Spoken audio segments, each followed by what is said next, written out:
My husband and I were finally going on our dream vacation. Except he boarded a different flight with his girlfriend. Too bad I booked her seat. With a passport on the no-fly list and a hotel that only checks in patients, not guests. I had envisioned this trip for years. A flawless escape where reality blurred into a sun-drenched fantasy. The promise of tranquil mornings in an Italian villa, afternoons meandering through cobblestone streets, and evenings beneath a starlit sky with a glass of fine wine. Every detail was meticulously crafted, from the luxurious seaside resort to the hidden gems only locals knew. It wasn't just a vacation.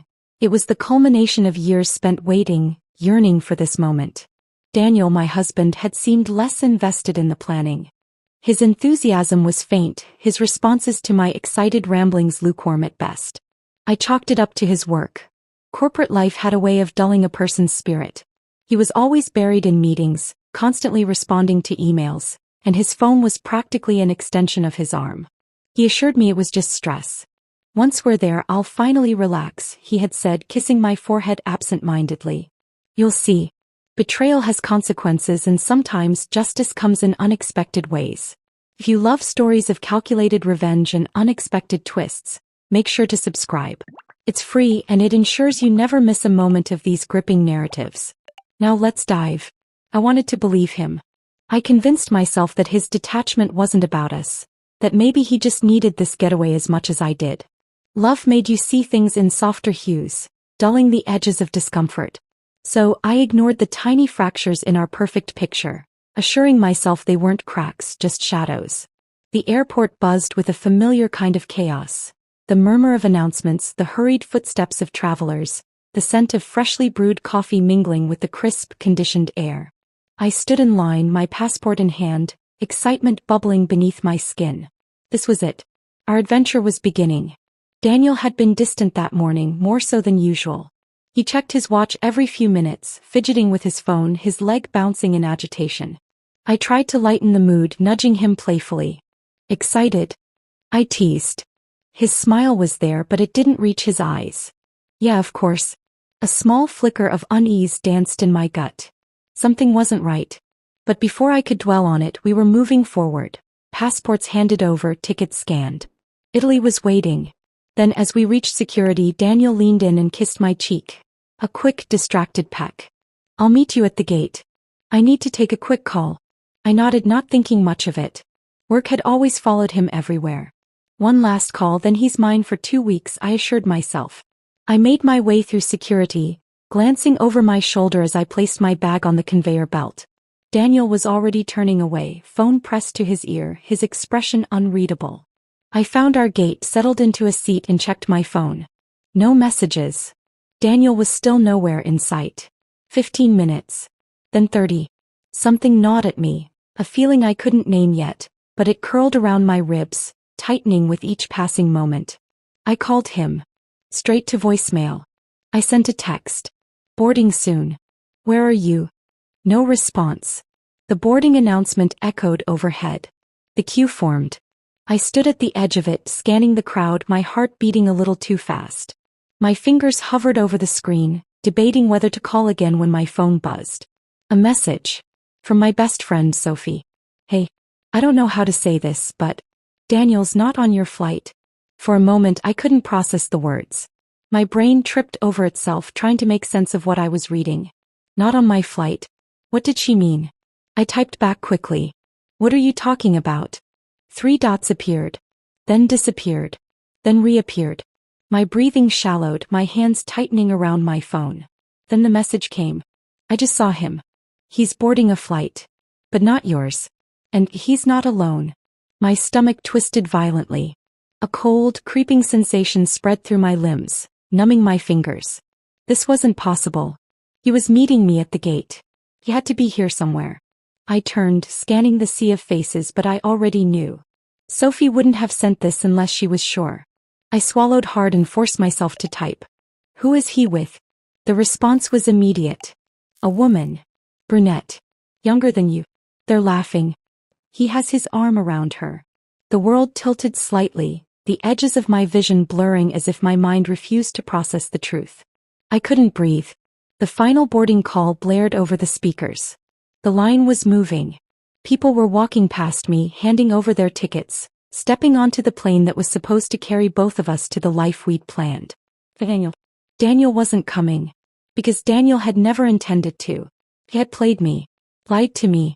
And now he was leaving me behind while he flew off to paradise with someone else.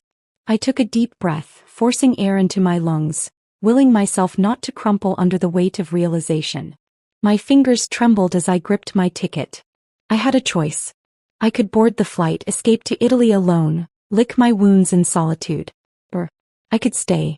And make sure Daniel learned exactly what it felt like to have his world ripped apart. My hand curled into a fist, nails digging into my palm. I wasn't going to cry. I wasn't going to scream. I wasn't going to break.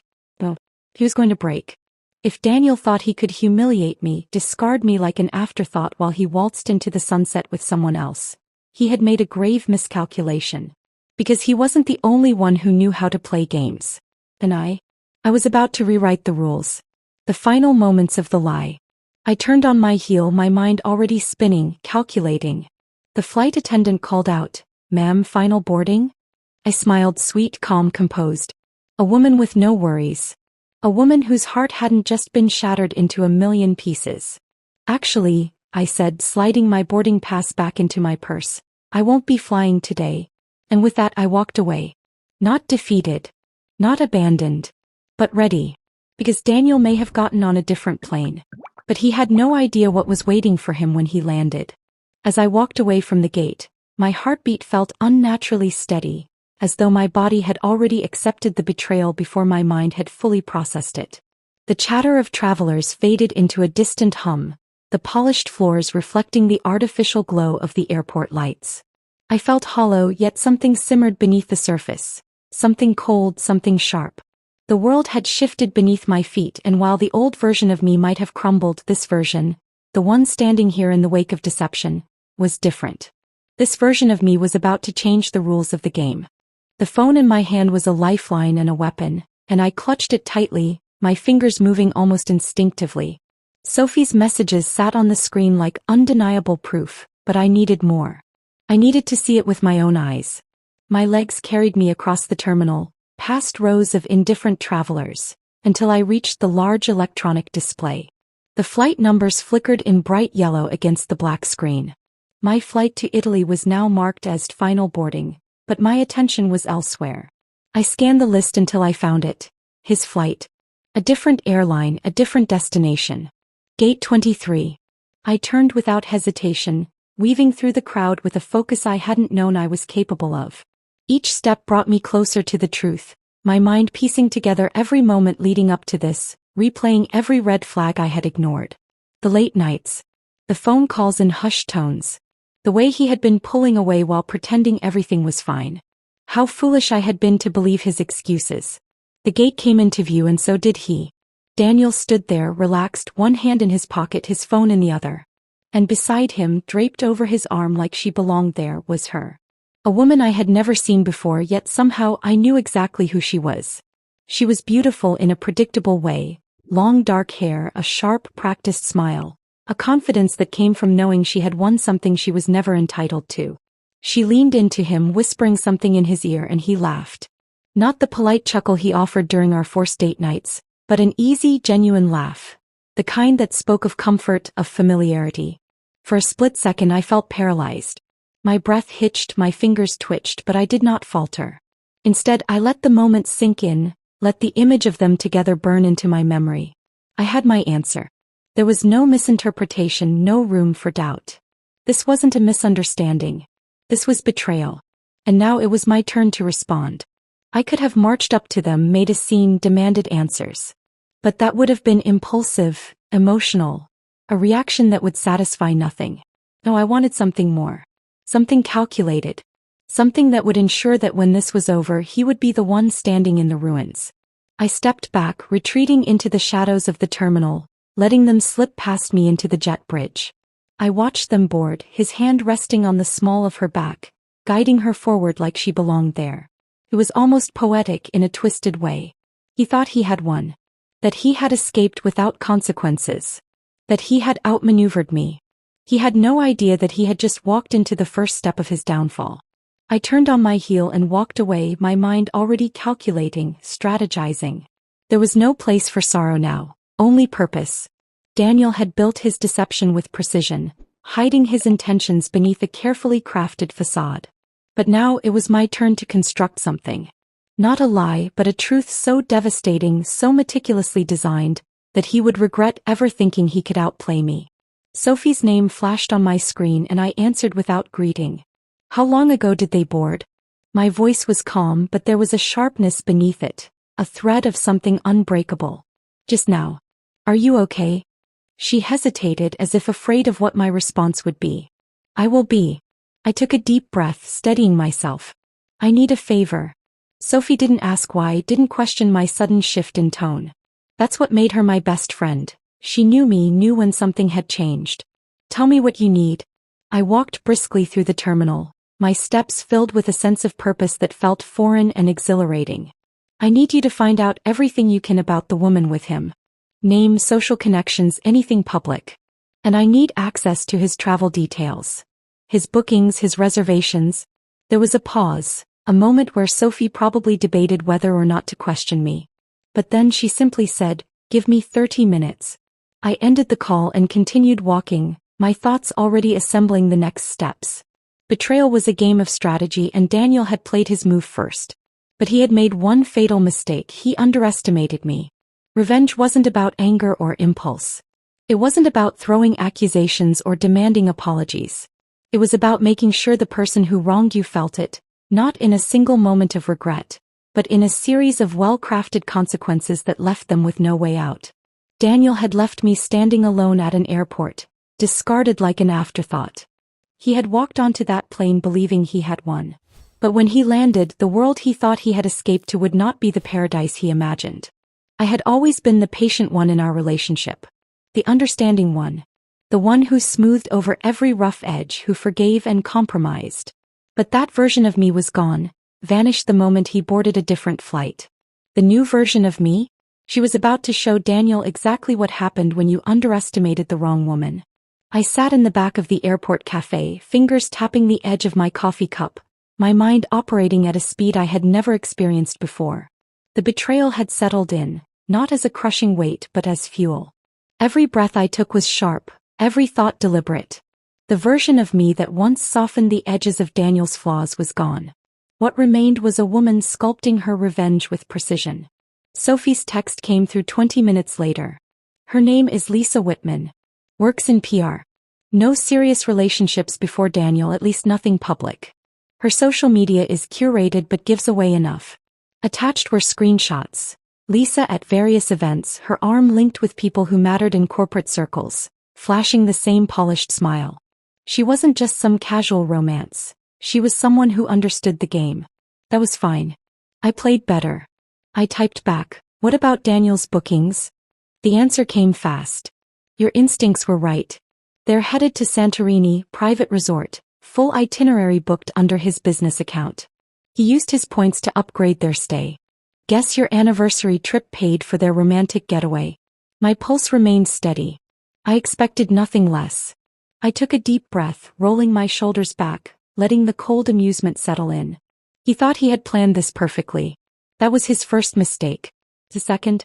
Thinking I wouldn't respond. I pulled up the airline's website, logged into our shared account and began making my own adjustments. Lisa's flight itinerary? It wouldn't quite lead her to paradise. A few well-placed modifications later and her travel plans were detoured. Daniel's perfect week would start with confusion, unraveling before his eyes. Next came the resort. I knew its policies well. I had researched every detail when I planned our supposed dream trip. A direct call to the manager confirmed what I already suspected. "Our guest policies are quite strict, ma'am. If there's been a name mix-up, the original reservation holder will need to be present to modify the booking." A slow smile formed. That meant if Lisa showed up first, alone, she'd find herself in an interesting predicament. One that Daniel wouldn't be able to fix remotely. I disconnected the call and focused on the next step. My fingers danced over my phone screen, reaching out to another contact. Someone who owed me a favor. When they picked up, I didn't waste time. "I need a passport flagged. Temporarily. Nothing serious. Just enough to cause inconvenience. Pause, then a soft chuckle. That can be arranged. I leaned back, satisfied. Lisa wouldn't be flying anywhere near Santorini. Not after she was mysteriously flagged for travel irregularities. She'd be detained just long enough for Daniel to be left stranded, confused, and completely exposed. Could picture it now. Daniel arriving in Santorini, expecting luxury, expecting her. Instead he'd be alone. His calls wouldn't go through. His frustration would mount. And then, the cherry on top, the final piece of my masterpiece. Daniel's corporate world was built on perception. Image mattered. His reputation was pristine, carefully maintained, never a wrinkle out of place. But what happened when a misunderstanding led to his vacation details being sent to the wrong inbox? Perhaps forwarded to key individuals in his office. Nothing dramatic, of course. Just a polite confirmation email about his recent romantic getaway with Ms. Lisa Whitman. I let out a breath. Perfect. This wasn't destruction. It wasn't a public spectacle. It was something better. It was unraveling. A slow, methodical collapse of everything he had built in deception. Daniel would sit in paradise, alone, his world crumbling around him piece by piece. I took the last sip of my coffee and stood. My flight wasn't to Italy anymore. My next destination? Somewhere close enough to watch this all unfold. Because the best part of a masterpiece wasn't just painting it. It was standing back and admiring the work. My flight landed smoothly, touching down just as the sun began its slow descent into the horizon. The warm Mediterranean air wrapped around me the moment I stepped out of the terminal, but it wasn't relaxation I felt. It was anticipation. Every move I had set in motion was unfolding now, and I would be close enough to witness it firsthand. Daniel's dream vacation had begun. At least that's what he thought. I settled into my boutique hotel, a far cry from the five-star paradise he had reserved for himself and Lisa. I didn't need luxury, I needed control. And from here I had a front-row seat to the unraveling of his plans. The first disruption came faster than I expected. A notification popped up on my phone. Lisa Whitman travel restriction notice issued. A smile curved my lips. It had worked. Lisa wasn't getting anywhere near Santorini. While Daniel was sipping champagne in first class, blissfully unaware, Lisa was likely pacing inside an airport office, questioning why her travel clearance had suddenly become a bureaucratic nightmare. I imagined the moment vividly. Her polished composure cracking as the reality of her situation settled in. The confusion shifting to frustration, her voice rising in protest as airport security explained again that there was nothing they could do. She simply wasn't authorized to board. The hours ticking by, her calls going straight to voicemail, her messages seen but unanswered. Because Daniel wasn't checking his phone. Not yet. He was stepping off the plane, breathing in the salty island air, probably expecting to see Lisa waiting for him at baggage claim, dressed in something effortlessly elegant, ready to begin their romantic escape. But she wasn't there. And that was the first crack in his illusion of control. I waited. Patience was key. Revenge wasn't just about impact, it was about timing. An hour later the messages started flooding in. Lisa, babe, call me. There's a problem with my flight. Lisa, I can't leave the airport. They won't let me board. This is insane. Lisa, Daniel, where are you?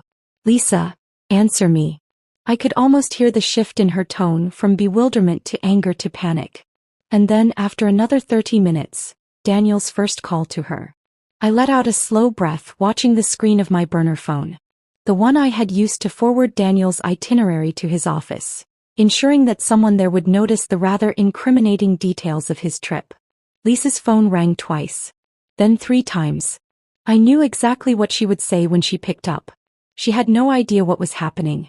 She didn't understand. She just needed him to fix it. But Daniel wasn't the problem solver here. Not anymore. Because while he scrambled for answers, the second wave of chaos was rolling in. His resort reservation. Daniel had booked the most exclusive suite, sprawling ocean views, private terrace, everything meant to impress. But reservations weren't as flexible as he thought.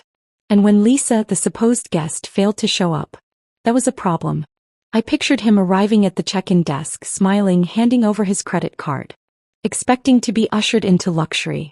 Instead, he would hear the receptionist's polite but firm voice. I'm sorry, sir. Your booking was listed under 2 guests. We cannot confirm check-in without both parties present. His irritation would flare. What do you mean? I made the reservation. My name is on it. Charge my card. This is a mistake. And they would apologize. Offer their understanding. But rules were rules. The policy was clear. No exceptions. Lisa had to be there for the room to be confirmed. And Lisa wasn't coming. I sipped my coffee watching the waves roll in from my hotel balcony, waiting for the next inevitable step. His desperate attempt to fix everything. His calls to Lisa would go unanswered now. She was still trapped in travel limbo, her hands tied by an issue she couldn't explain, her frustration aimed squarely at Daniel. His messages would get shorter. Colder. Daniel, where are you? Daniel, why is your flight delayed? Daniel, Lisa, this isn't funny. Then the panic would set in. Not over Lisa, no. Daniel wasn't worried about her. He was worried about himself. About how this looked. About how this felt. He'd be standing there, realizing he had no room, no backup plan, no understanding of how everything had gone wrong so quickly. And then, right on cue, his office would receive the forwarded itinerary. I imagined it arriving in the inbox of his assistant first. A routine check for travel expenses. The subject line. Confirmation. Romantic stay for 2 Santorini resort. At first it would mean nothing. Just another trip, another receipt to be logged. Until someone noticed the wrong name listed next to his. And then, a slow, dawning realization. And Daniel? He would start feeling it then, the unraveling. I put my phone away. The next stage of his downfall was beginning. And I was just getting started. Daniel's patience was unraveling. I could feel it even from miles away. The silence between his frantic messages and my refusal to respond was like a noose tightening around his perfectly structured reality. He had arrived at his resort expecting luxury, expecting Lisa, expecting a flawless escape. Instead, he was standing at the front desk of an establishment that refused to acknowledge his reservation. It was almost poetic. Lisa had been blocked from boarding, and the last time she had tried reaching him, she was still stuck in an airport office, arguing with people who couldn't help her. Daniel, meanwhile, was alone in paradise, realizing piece by piece that things were slipping out of his control. But I wasn't finished yet. The resort staff had followed policy, denying him check-in without his second guest. His frustration must have been palpable, but rules were rules. He must have fought it at first, tried reasoning with them, but a 5-star establishment didn't bend for inconvenienced guests. He couldn't simply throw his credit card at them and demand exceptions. That wasn't how this world worked. And Daniel, for all his confidence, had never learned how to function in a system that didn't cater to him. And so he left. I had anticipated this move. It was exactly why I had arranged a little detour for him. Santorini was beautiful but exclusive. Hotels were booked weeks, sometimes months in advance, and without a confirmed reservation, Daniel had nowhere to go. He must have walked out of that lobby, luggage in hand, scrolling through his phone with growing desperation. That's when he would have seen the email. The message confirming a last-minute reservation had been sent from his office. Except, of course, it hadn't. It had been sent by me.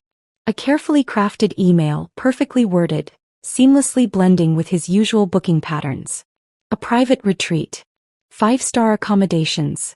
Discreet, exclusive, tucked away from the tourist traps. Exactly the kind of place a man in his position would choose for an unexpected change of plans. Except this hotel wasn't designed for vacationers. It was a wellness retreat, but not the kind he would have expected. I had selected it carefully. An establishment with strict entry protocols, one that catered to guests seeking an extended stay. A place designed not for travelers, but for those in need of a more structured environment. The kind of hotel where once you checked in, you didn't check out so easily. Daniel, in his desperation, must have clicked on the confirmation without questioning it. Must have thrown himself into the first taxi available, eager to salvage what remained of his dream vacation. He would have arrived at the facility, luggage in tow, irritated but relieved. And then the moment he walked in, the doors would have shut behind him. I imagined the reception area, calm, sterile, with soothing music playing faintly in the background. A woman behind the desk, dressed in muted tones, smiling politely as he approached. "Welcome, Mr. Daniels," she would have said, effortlessly misreading his name. "We've been expecting you." And that's when the realization would have begun. The front desk staff would take his passport, offering reassurances as they guided him through the intake process. A slow, methodical checklist designed for long-term guests. Would he have noticed the lack of an actual concierge? The absence of travelers with suitcases like his? The way the doors behind him locked with a quiet but definitive click? His frustration would have bubbled over then. There's been a mistake, he would have argued. I didn't book this. I just need a hotel for the night. Of course, sir, the receptionist would have said in that same practiced, soothing tone. Let's just go over a few quick procedures before we finalize your stay. Then would come the confiscation of personal items. Phones, wallets, luggage. For safekeeping, of course. That's when the discomfort would have settled in. The awareness that something was wrong. But by then he would have already followed them down the hall, already signed the forms. Already been guided to a room designed for restoration. One that locked from the outside. Daniel had been looking for an escape. And I had given him one. I sat in my own hotel room sipping wine, glancing at my phone as his frantic messages came through. Except now they weren't to Lisa. They were to me. At first they were confused. Daniel, hey, where are you? My booking got messed up. Then demanding. Daniel, call me now. I think someone made a mistake with my reservation. Then borderline panicked. Daniel, I need you to fix this. They're not letting me leave. And finally, when it must have all sunk in, the one message I had been waiting for. Daniel, you did this. I smiled. He had figured it out. It must have taken time. First the denial. Then the attempts to argue his way out of it. But establishments like these didn't operate on traditional logic. They followed protocols, adhered to strict guidelines. Daniel's insistence wouldn't get him anywhere. Lisa? She wasn't answering his calls. She was still dealing with her own travel ban, caught in a bureaucratic nightmare, unable to comprehend how or why her passport had suddenly flagged her as a restricted traveler. They were both trapped, in separate corners of the world, unable to reach each other. I let the silence between his messages stretch on, savoring the victory. Then finally I typed my response. Me, enjoy your vacation, sweetheart. I made sure it's one you'll never forget. The chat showed him typing. Then stopping. Then typing again. I could picture him standing in that quiet, sterile room, the realization settling deep into his bones. That he wasn't in control anymore. That the woman he had abandoned at an airport had become the one orchestrating his undoing. And that this wasn't just revenge. It was a lesson. Because the thing about deception, it was never about who played the game better. It was about who saw the ending before it even began. Daniel's messages stopped coming. Not because he had given up, but because he had no choice. His phone had been taken away along with his wallet, his ID, and every last shred of control he had clung to. I imagined the moment he finally realized there was no easy way out. At first he would have fought back, demanding to leave, arguing with the staff. He was a paying guest after all. But the thing about a wellness retreat like this one was that guests weren't treated like travelers. They were treated like patients. And patients couldn't just walk out. The intake process would have been polite but firm. They would have explained to him in soft, measured tones that he had voluntarily signed up for an immersive rehabilitation program. His reservation was confirmed, his paperwork signed, his stay indefinite. Daniel would have laughed at first. A forced, humorless chuckle. I think there's been a mistake. I just need a hotel for the night. The receptionist, ever patient, ever accommodating, would have nodded understandingly. Of course, Mr. Daniels. Many of our guests feel that way upon arrival. Adjustment takes time. Adjustment. The word would have sent ice down his spine. That's when the reality of his new vacation would have hit him. No luxury, no private pool, no candlelit dinners with Lisa. Just a clinical, monitored environment designed for people in recovery. He must have tried again. No, you don't understand. I'm not supposed to be here. I didn't book this place. But they had the paperwork. A detailed intake form filled out with all his personal information. His travel history. His background. A fabricated but entirely believable profile of a high-functioning executive who had finally accepted help for his supposed struggles with impulse control and dishonesty. A man seeking rehabilitation for his compulsive behavior. One that had, apparently, begun interfering with his professional and personal relationships. At some point the questions would have started. A quiet man in a crisp white coat would have sat across from him, notebook in hand, studying Daniel like a puzzle to be solved. Tell me, Mr. Daniels. When did you first realize you had difficulty maintaining trust in your relationships? Daniel would have scoffed, leaning back in his chair. I don't have a problem with trust. This is ridiculous. Denial is common at this stage, the man would have replied, jotting something down. Daniel's jaw would have tightened. There is no stage. I shouldn't be here. Call my assistant. She'll straighten this out. The doctor, because by now that's how Daniel would be viewing him, would have tilted his head, considering. Do you often rely on others to solve your problems? And just like that, he would have walked straight into their psychological trap.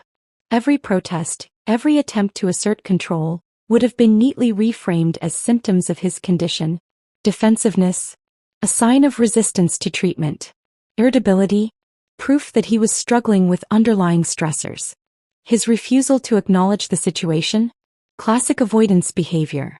He had entered a place designed to make people question themselves. And I had made sure they had every reason to question him. Back in my own hotel, I checked my phone. A new email notification had arrived. The subject line simple but satisfying. Mr. Daniels has successfully entered our program. We anticipate a productive journey ahead. I stared at the words for a long moment, letting the weight of them settle. Daniel wasn't getting out of that facility anytime soon.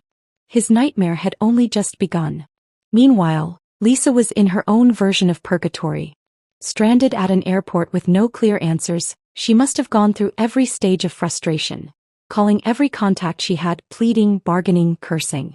But flagged passports weren't simple bureaucratic errors. They required clearance, investigations. And until it was resolved, no travel, no exceptions. I could only imagine her rage when she finally put the pieces together. That this wasn't some random mistake. That someone had done this to her. That someone had done this for a reason. But Lisa wasn't my concern anymore. She had chosen to stand beside Daniel, to walk hand in hand with a man who built his world on deception. Now she was learning what it felt like when that world collapsed. And Daniel? He was alone, in a place where his words held no power, where every argument he made was reinterpreted as evidence of his condition. Where every door that locked behind him was a reminder that he had lost. I set my phone down, exhaling slowly. This wasn't just about revenge. It was about balance. Daniel had spent years thinking he could manipulate the world, bend people to his will, orchestrate his own escape routes whenever things became inconvenient. But he had never expected to be outmaneuvered. Never imagined that someone could anticipate his every move, that his own arrogance would be the thing to trap him. He had boarded a flight, certain that he was leaving behind his past mistakes. Instead, he had walked straight into the biggest mistake of his life. No. There was no one left to save him. Daniel had always been good at wearing masks. He could smile through deception, charm his way out of tight corners, and twist the truth just enough to make himself look like the victim. But there was one thing he never understood: how fragile an illusion could be when the right pressure was applied. And I had applied the pressure perfectly. With Lisa grounded, his luxury escape shattered, and his supposed rehabilitation retreat holding him indefinitely, the final act of my carefully orchestrated masterpiece was set in motion. The moment that would rip apart whatever was left of the image Daniel had worked so hard to cultivate. I tapped my phone screen, opening my email drafts. Everything was prepared, waiting for the perfect moment. A well-structured, carefully worded message that contained just enough proof to ensure that the right people would take notice. The recipient list? Daniel's colleagues. His clients. His boss. The company's board members. All the people whose trust and respect he thrived on. The email was simple. Subject: urgent. Confidential business trip exposure. Body: to whom it may concern. Recent discrepancies have surfaced regarding Mr. Daniel Carter's latest business trip. While the company facilitated the financial aspects of this travel, there appears to be a significant deviation from the stated purpose of his leave. Attached are records confirming an itinerary intended for a personal engagement, including luxury resort accommodations under a non-work-related guest's name. This matter may require immediate attention, given the company's strict policies on professional conduct and expenditure allocation. Best regards, a concerned party. I attached the documents I had acquired and modified, not false but amplified. Just enough truth to cause irreparable damage. With a deep breath, I hovered over the send button, savoring the moment before finally pressing it. It was done. Daniel had been exposed. I imagined how the events would unfold on his end. The company would receive the email and within minutes questions would arise. Corporate finance would be flagged, his expenses reviewed. A simple search would reveal that his business retreat was nothing more than a personal getaway funded by the company's dime. A call would be placed. His boss would demand answers. But Daniel wouldn't be available to respond. Because Daniel was still trapped in the facility I had placed him in. By the time he finally got access to a phone, his name would already be tarnished. His spotless reputation shattered. He would try to explain. Try to spin the story, claim a misunderstanding, say it was a mistake. But the damage had already been done. No company wanted an employee with credibility issues. No clients wanted to associate with someone drowning in controversy. And no one, not his boss, not his investors, not the people who once respected him, would believe his excuses. Because now he wasn't just a cheater. He was a liability. His world had collapsed overnight. And I was sitting in my hotel room watching the Mediterranean waves crash against the shore, sipping coffee as I witnessed the final unraveling of Daniel Carter. This was never just about revenge. It was about justice. For every lie he had told. For every moment he had made me feel small. For every betrayal he had committed, thinking he would always get away with it. But no one escapes consequences forever. And Daniel had just learned that the hard way. The Mediterranean sun cast a golden glow over the water as I leaned back in my chair, the salty breeze ruffling my hair. The world felt different now, lighter, freer. Not because I had ruined Daniel, but because I had freed myself from the weight of his deception. For the first time in years I felt in control. My phone sat on the table beside me silent. There were no more frantic messages, no desperate calls. Daniel had disappeared into the abyss of his own making, and the world around him had moved on without him. His colleagues had received the email. His company had launched an internal investigation into his misused funds. His professional reputation had become a liability overnight. The whispers had already begun, board members questioning his judgment, his ethics, his future.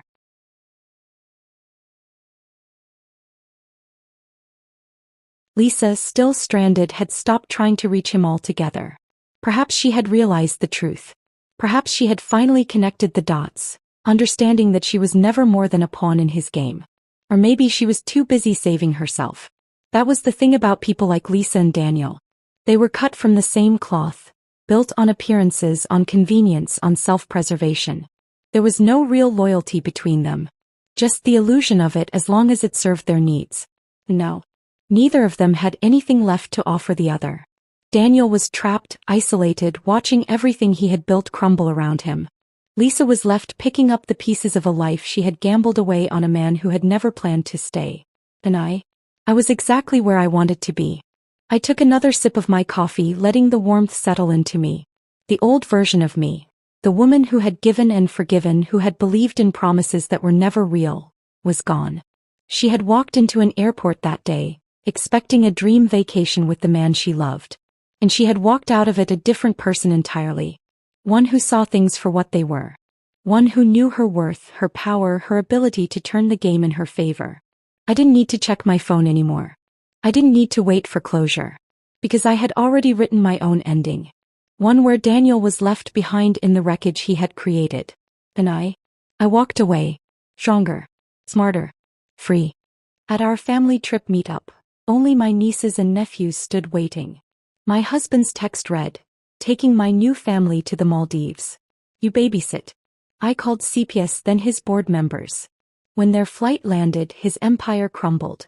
Turns out his soulmate was an auditor with his offshore files. Poetic justice tastes sweet. Where is everyone?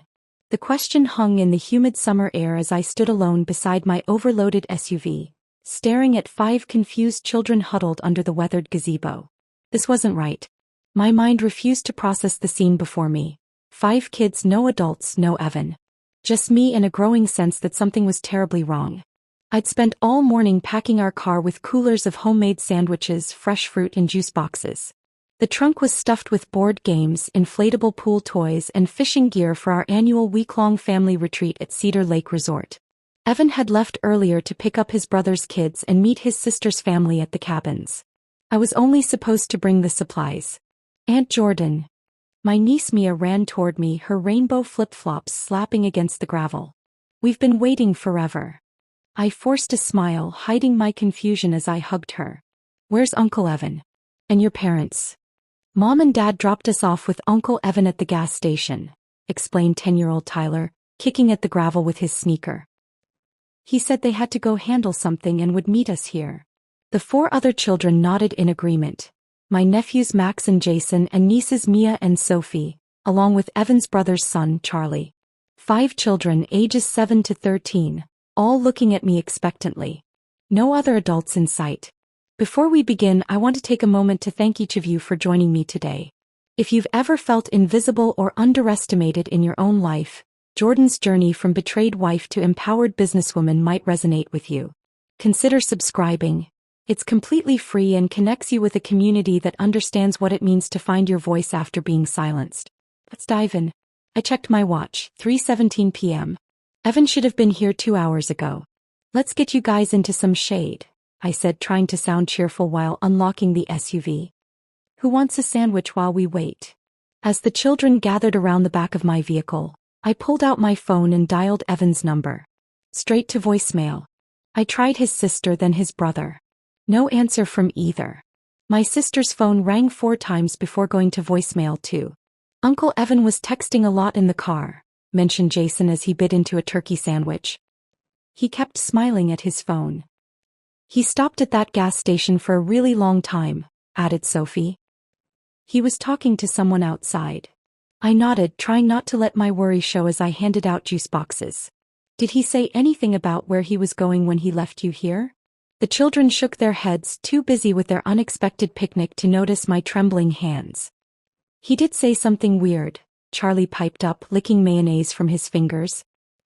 He told us to be extra good for Aunt Jordan because you'd be taking care of us by yourself for a while. My heart sank. Did he say how long a while would be? Charlie shrugged. No, but he gave us all $20 and said it was for being good kids. I turned away, pretending to organize the cooler while I composed myself. The knot in my stomach tightened. This wasn't a case of running late or a miscommunication. Something deliberate was happening. Aunt Jordan, when can we go swimming? Max asked, already finishing his sandwich. I forced another smile. Soon, buddy. Let's check in first. Herding 5 children and our luggage to the resort office took 3 trips. With each passing minute, my phone remained silent. No calls, no texts, nothing from Evan or any other family member. The cheerful woman at the front desk made the situation even more surreal.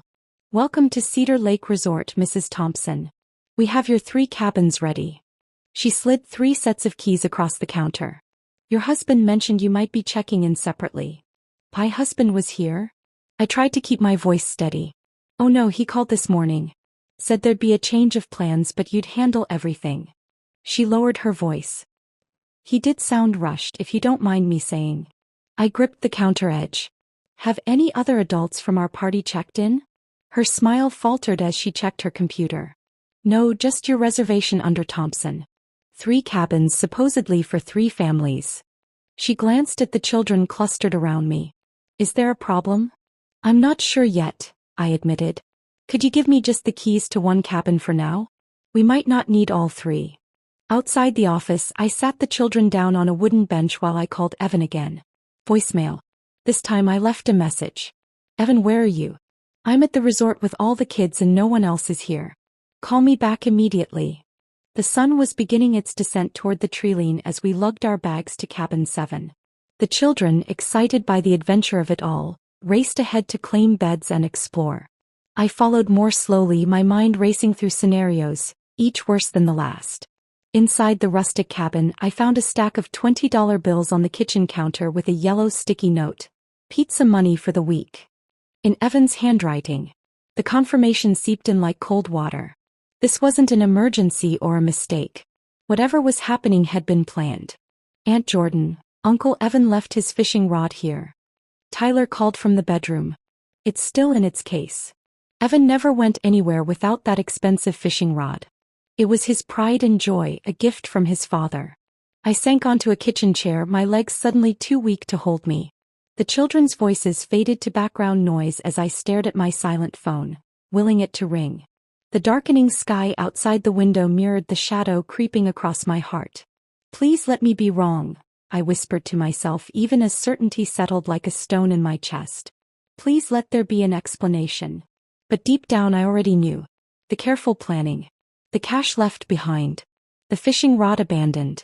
Evan wasn't coming back. And somehow I'd been left responsible for 5 children who weren't mine, at a family vacation that suddenly felt like the beginning of a nightmare. The screen of my phone finally lit up. A text message. From Evan. My trembling finger hovered over Evan's message. Around me, the children's voices echoed through the cabin as they claimed beds and explored closets.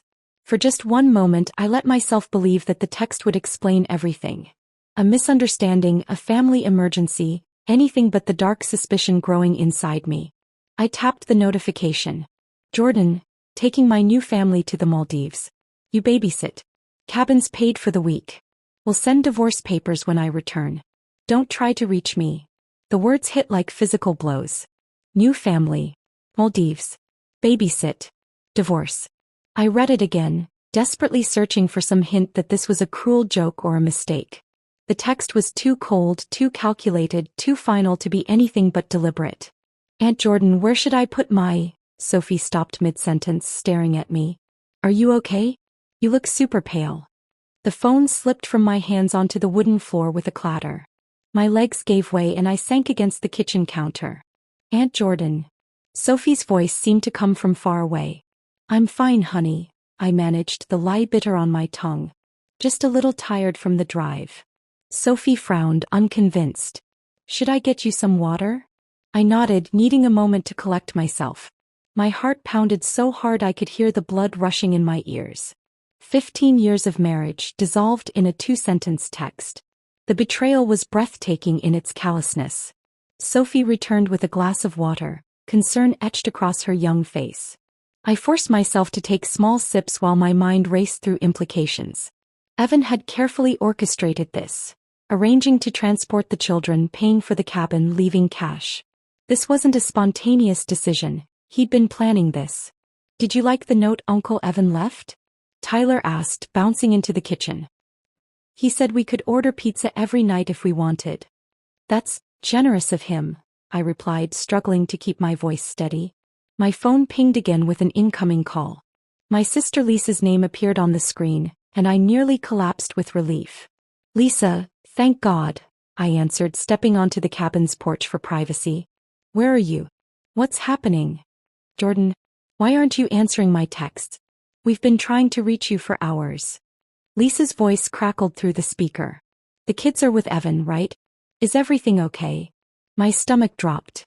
The kids are with me. At Cedar Lake. Evan's not here. Silence. Then, what do you mean he's not there? He was supposed to bring them to the resort and meet you. Well, he dropped them off and left. I couldn't bring myself to tell her about the text, not yet. When did you last see him? This morning at the gas station off Highway 16. He said he was taking the kids early to set up the cabins and would text when everything was ready. Lisa's voice sharpened with worry. Jordan, what's going on? I don't know yet, I lied, unwilling to admit the truth even to myself. But I'm handling it. The kids are fine. After promising to call her back, I tried Evan's brother next. Mark answered on the first ring. Jordan, where's Charlie? Is he okay? He's fine. They're all fine. The words came automatically now. Mark, did Evan say anything unusual when he picked up Charlie? Mark hesitated. Not really. He just said he was excited about the trip and wanted to get the kids settled early. Jordan, what's happening? You sound strange. I cut the call short with more reassurances, then leaned against the porch railing trying to breathe normally. The evening air carried the scent of pine and lake water, mockingly peaceful against the chaos in my mind. Back inside, I found the children had arranged their sleeping bags in the larger bedroom, apparently deciding to have a group sleepover rather than spread out across the cabin. Their innocence in the face of Evan's betrayal made my chest ache. Who wants to help make dinner? I asked, plastering on a smile I didn't feel. As we prepared the simple meal of pasta I'd brought along, My mind worked through the logistics of our situation. 5 children for a week. Evan gone, not just temporarily but permanently. A divorce looming. Uncle Evan said his friend has a fancy boat, Charlie commented as he set plastic cups on the table. He showed us pictures of it yesterday. It had a swimming pool right on it. I froze. What friend? Some lady. Charlie shrugged. He said she lives in a really big house and travels all the time for her job. The pasta water boiled over, hissing as it hit the burner. I barely noticed, suddenly connecting dots I hadn't seen before. The late nights, the mysterious business meetings, the new suits, the password changed on our joint account. Did Uncle Evan say the lady's name? I asked, keeping my voice light. Lisa or Lena or something, Sophie offered. He kept showing us pictures of beaches where they were going. I remember because it made Mom mad that he was on his phone instead of helping with our bags. My hands shook so badly that I had to set down the spoon. Lisa or Lena. Beaches. The pieces were falling into place with sickening clarity. After dinner, I sent the children to the small living room to watch a movie on the cabin's ancient TV. With trembling fingers, I typed a response to Evan's message. You can't just abandon your family responsibilities. These are children, not packages to be dropped off. Where are you? The message showed as delivered but remained unread. Of course. He was probably on a plane by now, headed for sandy beaches with a woman whose name the children barely remembered. I moved to the cabin's main window, watching the sunset paint the lake in shades of orange and gold. In the glass I could see my reflection, pale, stunned, a woman whose life had just imploded. The beautiful view blurred as unexpected tears filled my eyes. This was supposed to be our family vacation, a chance to reconnect after months of Evan's increasingly distant behavior. Instead, it had become the moment my marriage ended. As darkness fell over the lake, I made my first real decision of this new, unwanted reality. I wouldn't tell the children tonight. They deserved one more evening of normalcy before learning their uncle had abandoned them, abandoned us all. Tomorrow would be soon enough for harsh truths. Tonight I just needed to breathe, to process, to begin accepting that the life I thought I had was over. But even as one chapter ended, something else stirred within me. A spark of determination that would soon become a flame. Evan thought he could discard us without consequences. He thought I would simply accept his decision and fade quietly into the background of his new life. He was wrong. The cabin fell silent just after 11. Even Charlie, the night owl who'd begged to stay up just 5 more minutes 3 times, had finally drifted off in his sleeping bag. I tucked an extra blanket around Sophie, who always kicked her covers off, before quietly closing the bedroom door. For the first time since arriving at Cedar Lake, I was truly alone with my thoughts. The realization hit me like a physical blow. This wasn't a temporary crisis but my new reality. I sank onto the lumpy sofa, listening to the unfamiliar night sounds of the lake. A loon called somewhere in the darkness, its mournful cry matching the hollow feeling in my chest. Sleep was impossible. My mind raced with questions, each more disturbing than the last. How long had Evan been planning this? Who was this woman? And most pressingly, what was I going to tell the children? I retrieved my laptop from the car and set it up at the kitchen table. The soft blue glow illuminated the dark cabin as I logged into our joint bank account, something I hadn't done in months. Evan had always handled our finances, claiming it made sense since he ran the business. I trusted him completely. What a fool I'd been. The first red flag jumped out immediately. A $25,000 transfer to an account I didn't recognize, dated just 3 weeks ago. I scrolled back further, finding similar transfers dating back 6 months, each labeled vaguely as business development or consulting fees. That's not right, I whispered, mentally calculating the total. Nearly $200,000 had flowed out of our account since January. I dug deeper, examining our credit card statements. Charges from high-end restaurants in the city where Evan claimed to have client meetings. Hotel bookings on weekends he told me he was at industry conferences. A jewelry purchase from Tiffany's for $12,750. Certainly not for me. My hands trembled as I switched to the business accounting software I'd helped set up years ago when Northstar Development was just a fledgling real estate company. I still had access, though Evan had gradually pushed me out of the day-to-day operations, insisting I enjoy life, while he handled the business. The company books told an even more disturbing story. Project budgets with inflated contractor fees. Properties bought and sold with unusual financing structures. Consulting payments to a company called Harmon Financial Advisors that hadn't existed in our vendor list when I was actively involved. Harmon. The name triggered something in my memory. I opened Instagram, searching through Evan's rarely used account. Nothing unusual there. Just occasional business photos and the curated family images he posted for clients who valued his family man image. But when I searched for recent check-ins at the restaurants from our credit card statements, I found what I was looking for.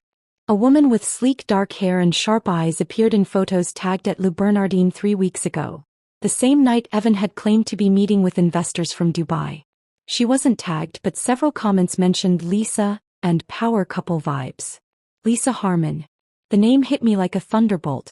I remembered her now.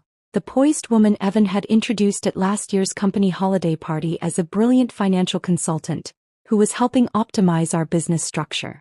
I'd shaken her hand, thanked her for her work, completely unaware she was already embedded in my husband's life. My laptop screen blurred as unexpected tears filled my eyes. 15 years of marriage, all the sacrifices I'd made to help build North Star from nothing. And this was how it ended. With a text message and a trail of financial breadcrumbs leading to another woman. But as I wiped my eyes and continued digging, my sadness crystallized into something harder. This wasn't just about Evan leaving me for another woman. The financial patterns were too suspicious, the business transactions too irregular. I pulled up the company's bank statements, something I hadn't looked at in over a year. What I found made my blood run cold. Regular transfers to offshore accounts. Falsified vendor payments. Client deposits that never made it to the main accounts.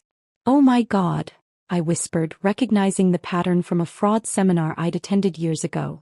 Evan wasn't just cheating on me, he was embezzling from the company. Our company. I searched for Lisa Harmon online and the results stunned me. She wasn't just any financial consultant. She was a former SEC investigator who now specialized in uncovering financial fraud.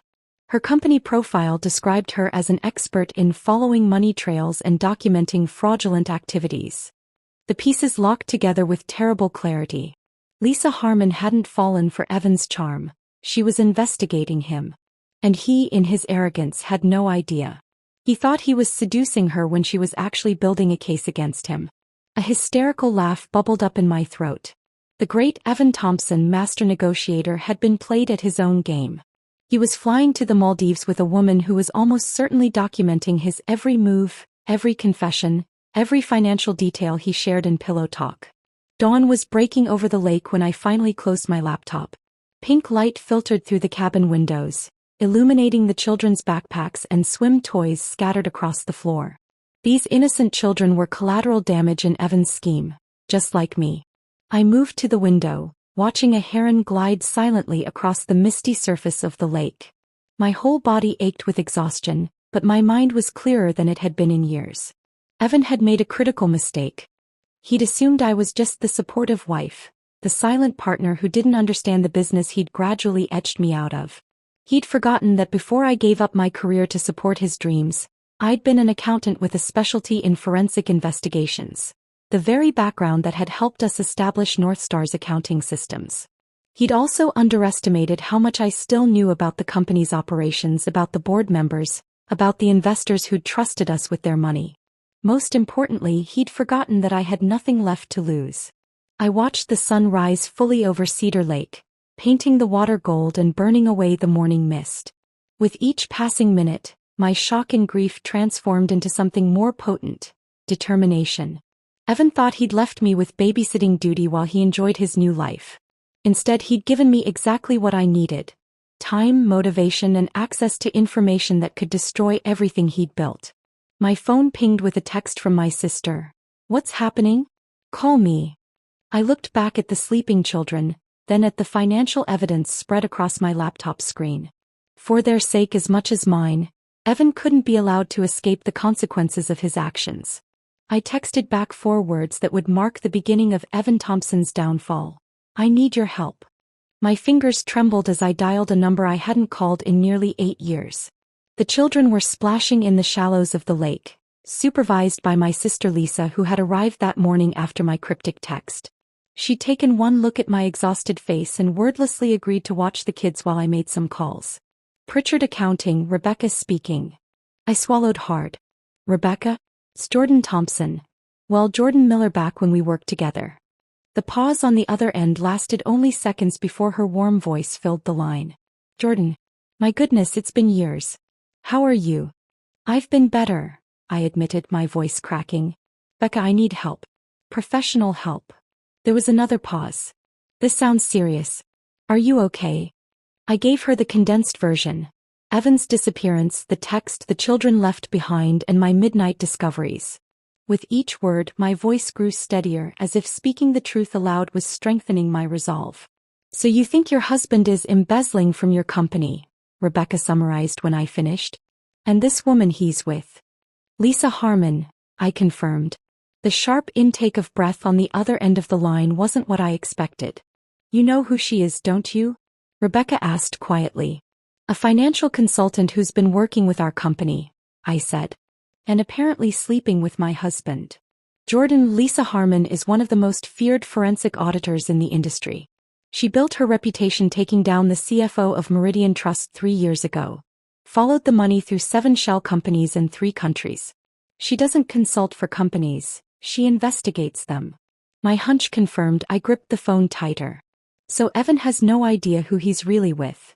If Lisa Harmon is involved, your husband is already in serious trouble, Rebecca said. The question is, where do you stand in all this? That was the question I'd been wrestling with since dawn. I helped build North Star from nothing, but Evans gradually pushed me out over the last few years. My name is still on the founding documents, but... Do you have any evidence that you weren't involved in the financial irregularities? I glanced toward the cabin where my laptop contained the files I'd spent all morning organizing. I'm building a timeline. I can prove when I stopped having active involvement in the finances. Good, Rebecca said firmly. You need to protect yourself, Jordan. And I might know someone who can help. Let me make a call. After hanging up, I wandered down to the lake's edge, watching the children splash and laugh with my sister. How quickly their world could change, just like mine had. Charlie was teaching Sophie how to skip stones, while the others built an elaborate sand castle. Their innocence struck me like a physical pain. My phone buzzed with a text from Rebecca. David Chin will call you in 15 minutes. He's the best forensic accountant I know. I retreated to a weathered bench beneath a pine tree, out of earshot from the children but where I could still watch them. When the phone rang, I answered immediately. Mrs. Thompson? This is David Chin. Rebecca, Pritchard asked me to call you. David's methodical questions helped clarify my thoughts. Yes, I had documentation of when my active role in the company diminished. Yes, I could access past communications showing Evan's insistence on handling financial matters. Yes, there was a clear distinction between the legitimate operations I'd overseen and the questionable transactions that came later. What you're describing is a classic case of financial compartmentalization, David explained. Your husband created a system where legitimate business was separated from fraudulent activities, with different people handling each side, often unknowingly. In many cases, the spouse is used as an unwitting front for legitimacy. Used, I repeated, the bitter word tasting like truth. That's exactly what happened. After scheduling a secure virtual meeting for the following day, I hung up feeling marginally better. At least I had a path forward now, a way to disentangle myself from Evan's crimes. My next call was harder. Gerald Winston had been one of our first business partners, a venture capitalist who'd believed in North Star when it was just a concept in our living room. 2 years ago, he'd abruptly pulled his investments and stopped returning Evan's calls. At the time, Evan had dismissed it as Gerald getting cold feet about the market. The call went to voicemail twice before he finally answered on my third attempt. Jordan. His voice carried both surprise and wariness. This is unexpected. I know, I said, cutting to the chase. Gerald, I need to understand why you pulled out of North Star 2 years ago. The silence stretched so long I thought he might have hung up. Finally he sighed. You really don't know, do you? I'm starting to piece things together, but I need your help. Jordan, I liked you. Always did. That's why this is difficult. He paused again. I pulled my investment because I saw irregularities in the quarterly reports. When I confronted Evan, he gave explanations that didn't add up. I hired my own accountant to review the publicly available information, and the recommendation was clear: get out. My stomach tightened. Why didn't you come to me? Evan said you were having health problems, that you'd stepped away from the business entirely. He implied approaching you would cause you significant stress during your recovery. The lie stole my breath. There had been no health problems, no recovery. Just Evan systematically cutting me off from our business contacts, isolating me from the company I'd helped create. Gerald, I need to know who else he might have told this to. By mid-afternoon, I had a list of names. Former partners, investors, and colleagues who'd distanced themselves from North Star over the past 3 years. Each conversation revealed new layers of Evan's deception. To some, I'd been suffering from depression. To others, I'd developed problematic spending habits that made me untrustworthy. To our earliest supporters, Evan had claimed I wanted to focus on family planning and had voluntarily stepped away. Between calls, I documented everything meticulously, creating spreadsheets tracking the timeline of Evan's lies alongside the company's financial irregularities. The pattern was undeniable. Each time someone questioned the business practices, Evan created a new reason why I couldn't be involved or consulted. The sun was setting when Marco Delgado, our company's first major client, finally confirmed what I'd begun to suspect. The board meeting last quarter was when I knew something was wrong, he said. Evan presented financial projections that contradicted the operational reports your team had prepared. When questioned, he claimed the operational side, your side, didn't have the complete financial picture. He convinced the board to approve a restructuring that put all financial oversight under his direct control. I pressed my palm against my forehead, fighting a tension headache. The documents I signed were presented as streamlining redundant processes, Marco finished. I remember thinking it was strange you weren't at that meeting. I thanked him and hung up, staring at the lake's darkening surface. The children were inside now with my sister, the sounds of their board game floating through the open cabin windows. My laptop screen glowed with evidence of Evan's systematic betrayal, not just of me but of everyone who had trusted in North Star. He hadn't just constructed a fraudulent financial scheme. He'd built an elaborate web of lies to isolate me from anyone who might have alerted me to the truth. And in doing so, he'd made his most critical mistake. The network he'd tried to cut me off from remembered me, and they were ready to help. Morning light filtered through the cabin windows as I watched the children hunched over a game of Monopoly. My sister had left the previous evening, reluctantly returning to her own family after extracting a promise that I'd call if I needed anything.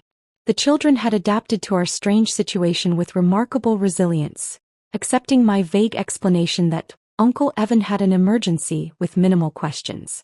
But their trust in me made my next steps both clearer and more painful. Charlie hooped as he collected rent from Sophie, who dramatically flopped back against the sofa cushions. I'm ruined. Completely ruined, she declared, making the others giggle. Their innocence in the face of adult betrayal twisted something in my chest. I fingered the business card David Chin had emailed me. Margaret Winters, family law attorney. Next to it lay another card. Child Protective Services, with the direct line to a caseworker Rebecca's sister knew personally.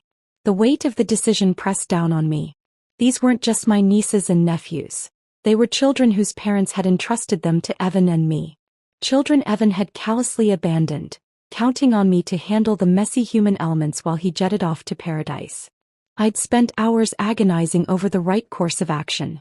A part of me, the part still reeling from betrayal, wanted to call the children's parents and let Evan deal with the fallout. But I knew that approach risked the children becoming pawns in an ugly situation not of their making. Aunt Jordan, can we go swimming after lunch? Tyler asked, breaking into my thoughts. I nodded, forcing a smile. Sure, honey. We'll go down to the beach after you finish your game. When Tyler turned back to the board, I slipped outside onto the porch with my phone. 5 days had passed since Evan's text. 5 days of caring for the children, building my case and weighing my options. The time for indecision was over. I dialed the CPS number, my heart hammering against my ribs.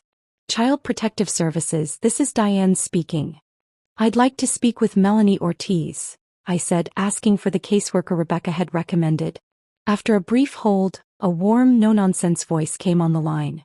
This is Melanie Ortiz. I took a deep breath. My name is Jordan Thompson. I'm currently caring for 5 children at Cedar Lake Resort. Their uncle, my husband, was supposed to be co-chaperoning but has abandoned them. I need advice on the proper legal channels to ensure their care and safety. To her credit, Melanie didn't sound shocked. Are the children in any immediate danger? No, I assured her. They're safe and well cared for. But I need to document this situation properly. My husband has indicated he won't be returning, and I can't keep the children indefinitely without proper authorization from their parents. The conversation that followed was both practical and validating. Melanie explained the process for documenting abandoned children, even in cases where another responsible adult remained. She emphasized that my priority should be contacting the parents and establishing a formal temporary guardianship until they could retrieve their children. This documentation protects both you and the children, she explained.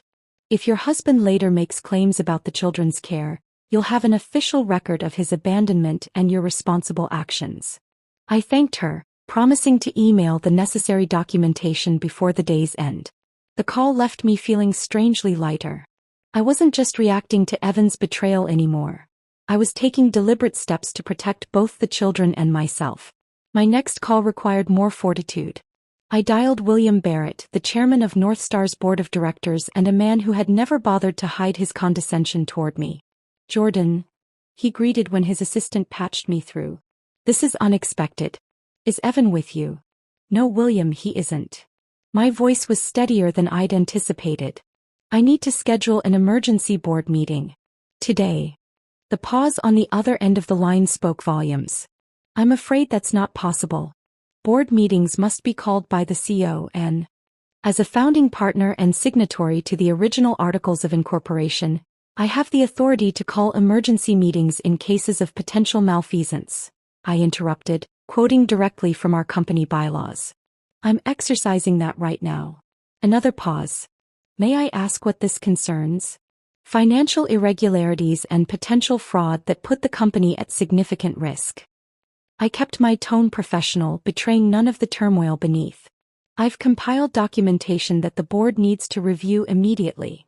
Jordan, if you're having some sort of domestic dispute with Evan, the boardroom isn't the appropriate venue. My fingers tightened around the phone. This isn't about my marriage, William. This is about the company's survival. I can either present my findings to the board today, or I can take them directly to the SEC. Your choice. The mention of the SEC changed his tone immediately. I see. Let me see what I can arrange. By noon, I had confirmation of a virtual board meeting scheduled for 3 p.m. I spent the next hour playing with the children at the lake, helping them build sand castles and watching them splash in the shallows. Their laughter was a stark contrast to the gravity of what I was about to do. After lunch, I settled them with a movie and retreated to the bedroom with my laptop, the door ajar so I could hear if they needed me. I reviewed my presentation one final time. The timeline of financial irregularities, the evidence of Evan's systematic deception, the documentation from former partners confirming they'd withdrawn due to concerns about the company's practices. At precisely 3 p.m. I logged into the video conference to find 7 solemn faces staring back at me. William Barrett, Janet Myers, Michael Chen. The rest of the board members who had always seen me as an accessory to Evan rather than a founder in my own right. Thank you for convening on such short notice, I began, screen sharing my presentation. What I'm about to show you concerns the financial integrity and future of North Star Development. For the next 20 minutes, I presented my findings methodically, my voice never wavering. I showed them the pattern of offshore transfers, the falsified contractor invoices, the discrepancies between reported profits and actual assets. I explained how Evan had systematically isolated me from the company while creating a parallel financial structure hidden from regular operations. When I finished, the silence was deafening. Janet Myers was the first to speak. Why are you bringing this to us rather than to Evan? Because Evan is currently unreachable, I replied evenly. He left the country 5 days ago with Lisa Harmon. Michael Chen's eyebrows shot up. Lisa Harmon, the forensic auditor? I nodded. The same. I have reason to believe she's been investigating North Star's finances for some time, possibly building a case against the company. The mood in the virtual meeting shifted palpably. What they had perhaps initially dismissed as a wife's vendetta suddenly carried the weight of potential legal consequences. "What are you suggesting we do?" William asked, his earlier condescension replaced by wary respect. "Authorize an immediate internal audit. Freeze Evan's access to company accounts. And prepare for the possibility that Lisa Harmon's investigation may lead to formal charges." My phone pinged with a notification as the board members began rapid-fire questions. I glanced down to see the flight tracking app I'd installed. Evan's flight from the Maldives was scheduled to land in exactly 2 hours and 17 minutes. I looked back at the screen at the faces of people who had underestimated me for years. "There's one more thing," I said, my voice calm. "I'd like to be reinstated to my original position as Chief Financial Officer, effective immediately."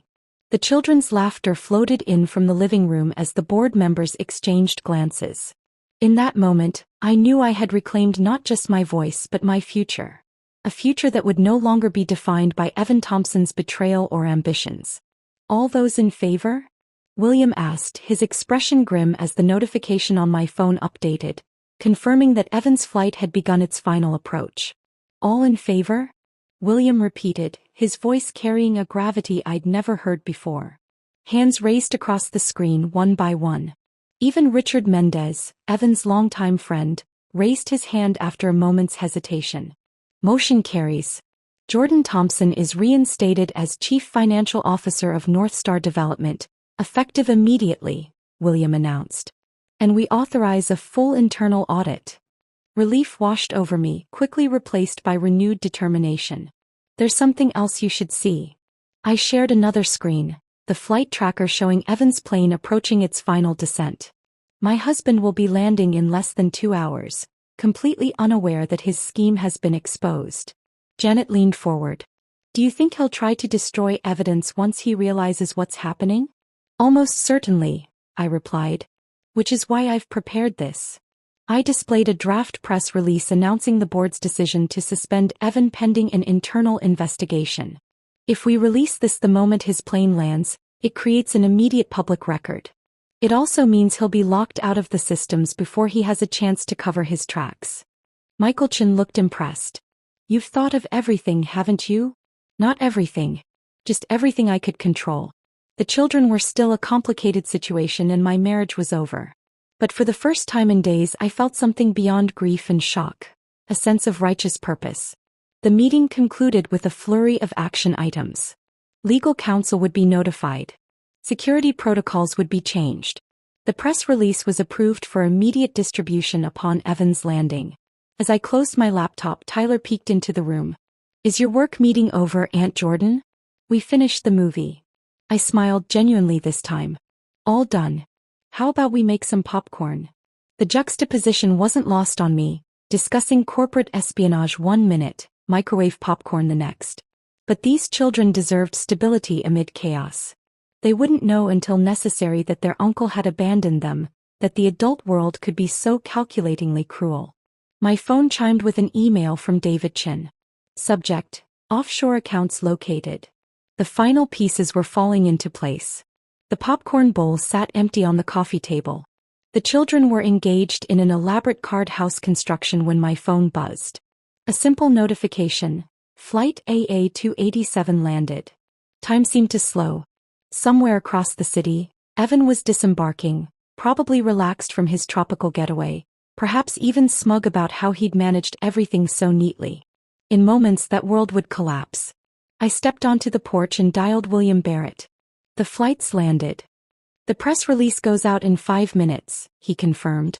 "Jordan, I owe you an apology. I've underestimated you for years." "Most people have," I replied, surprised by how little his validation meant now. "What matters is what happens next." What happened next unfolded with the precision of a Swiss watch. At 5:17 the press release hit the newswires. At 5:23, I received confirmation that Evan's company credentials had been suspended. At the same moment, the board notified the company's legal team, who immediately began securing documents. I was wiping peanut butter from Sophie's hands when my phone rang. Evan's name flashed on the screen. For a moment I considered letting it go to voicemail, but the children were watching. This conversation was inevitable. "Hello, Evan." The fury in his voice could have melted steel. "What the hell do you think you're doing?" he hissed. "I just got a call from the board saying I'm suspended. And there's a press release." "Yes, there is," I replied calmly, moving to the porch for privacy. "You should have stayed in the Maldives a little longer. This is ridiculous. You can't just—" "I can and I did. The board has seen the evidence, Evan. The offshore accounts. The falsified reports. Everything." His voice dropped to a dangerous whisper. "You don't know what you're talking about." "Don't I? I wonder if Lisa Harmon agrees." The silence on the other end was deeply satisfying. "How is your soulmate, by the way? Still doing her SEC investigation, or did she get everything she needed during your romantic getaway?" "You've lost your mind," he sputtered, but the confidence had drained from his voice. "Where are the kids?" "Safe with me. No thanks to you."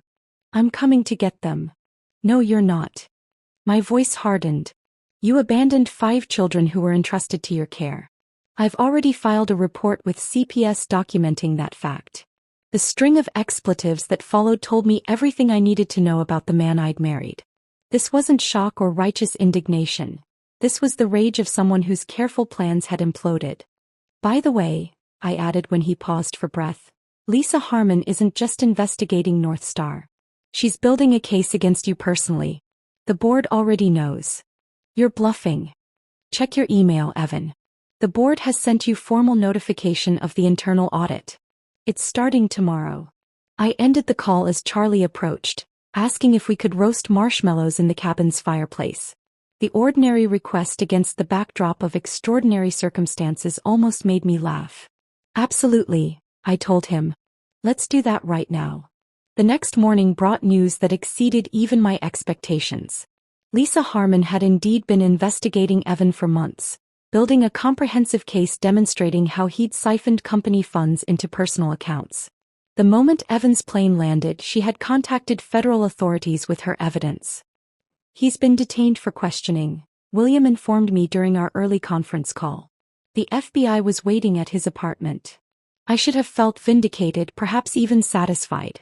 Instead, I felt a strange emptiness as I watched the children eat breakfast, blissfully unaware of the adult drama unfolding around them.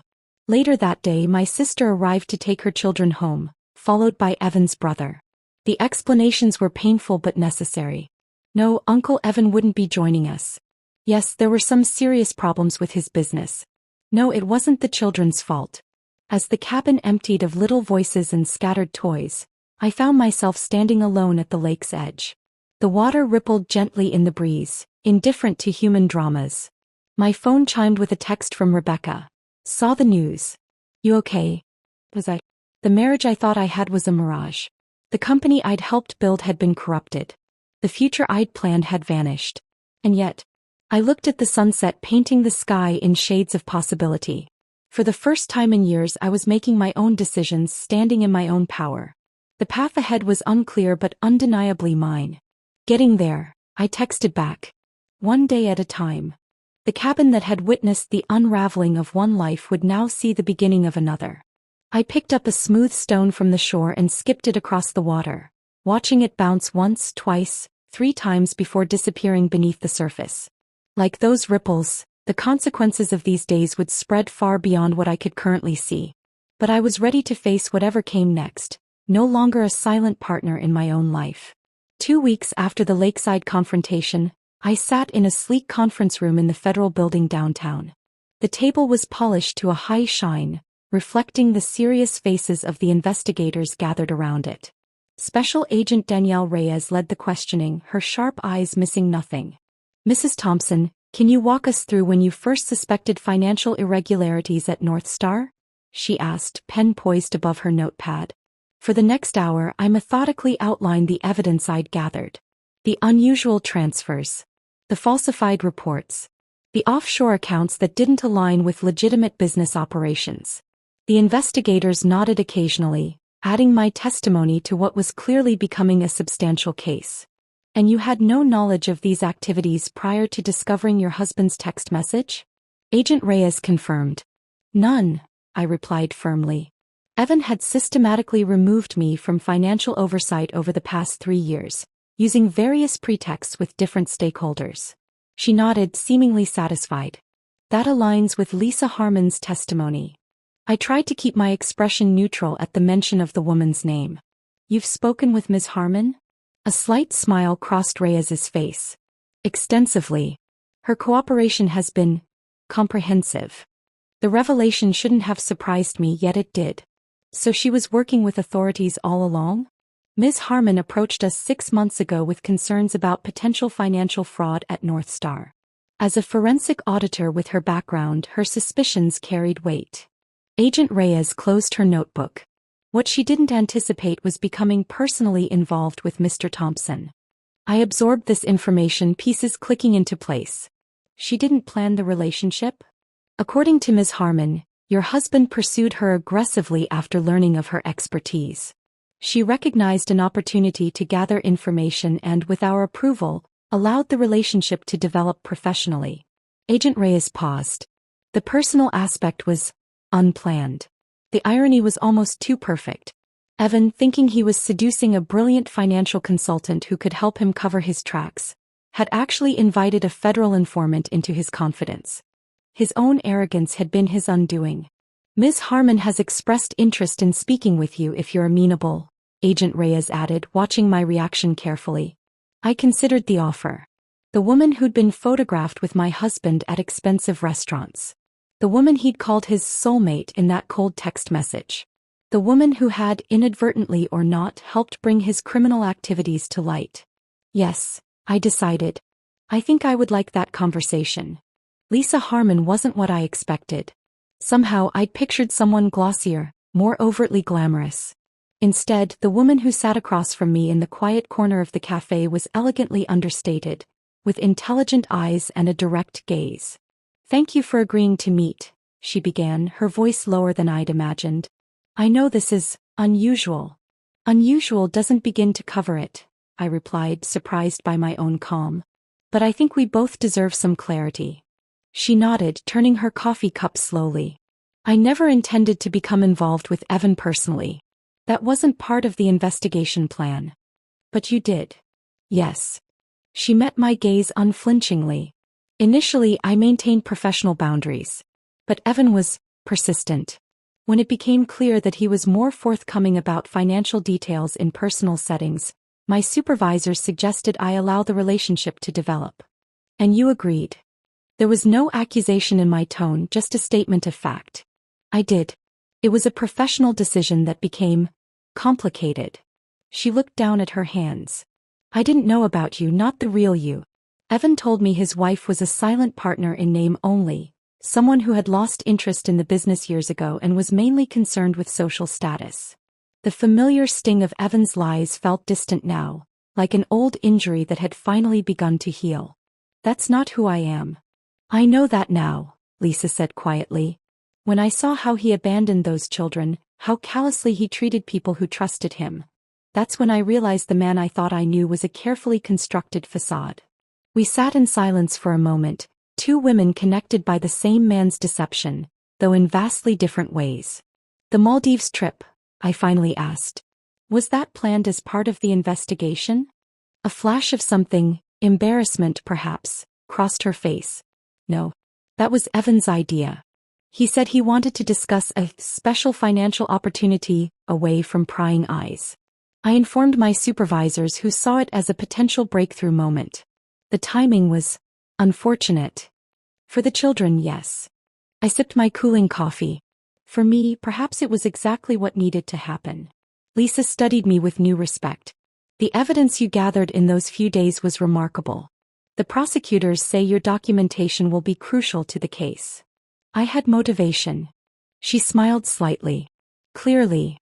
Her expression turned serious again. You should know. I've submitted a full statement detailing how Evan acted alone in the financial fraud. Your exclusion from the company's financial operations is well documented. The weight that lifted from my shoulders was tangible. Thank you. As our unusual meeting concluded, Lisa hesitated before standing. For what it's worth, I'm sorry for the pain this caused you. That was never my intention. I considered her words. This woman hadn't set out to destroy my marriage. She'd simply been doing her job when my husband had decided to make her part of his elaborate deception. The real villain remained Evan. The truth has its own timeline, I said finally. Better now than years from now. The boardroom at North Star Development looked different now that I sat at the head of the table.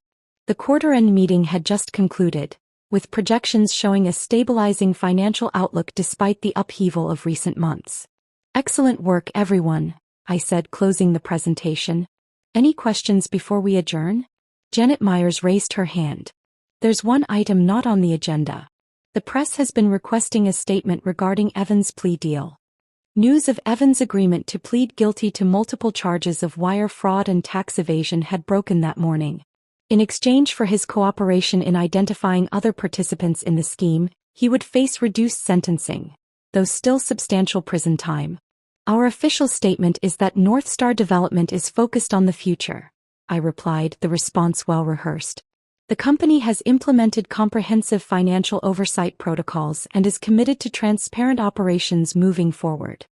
As the board members gathered their materials and filed out, William Barrett lingered. The chairman had become an unexpected ally in the rebuilding process. Quite the journey these past months, he observed. From being excluded from company operations to running the show. How does it feel?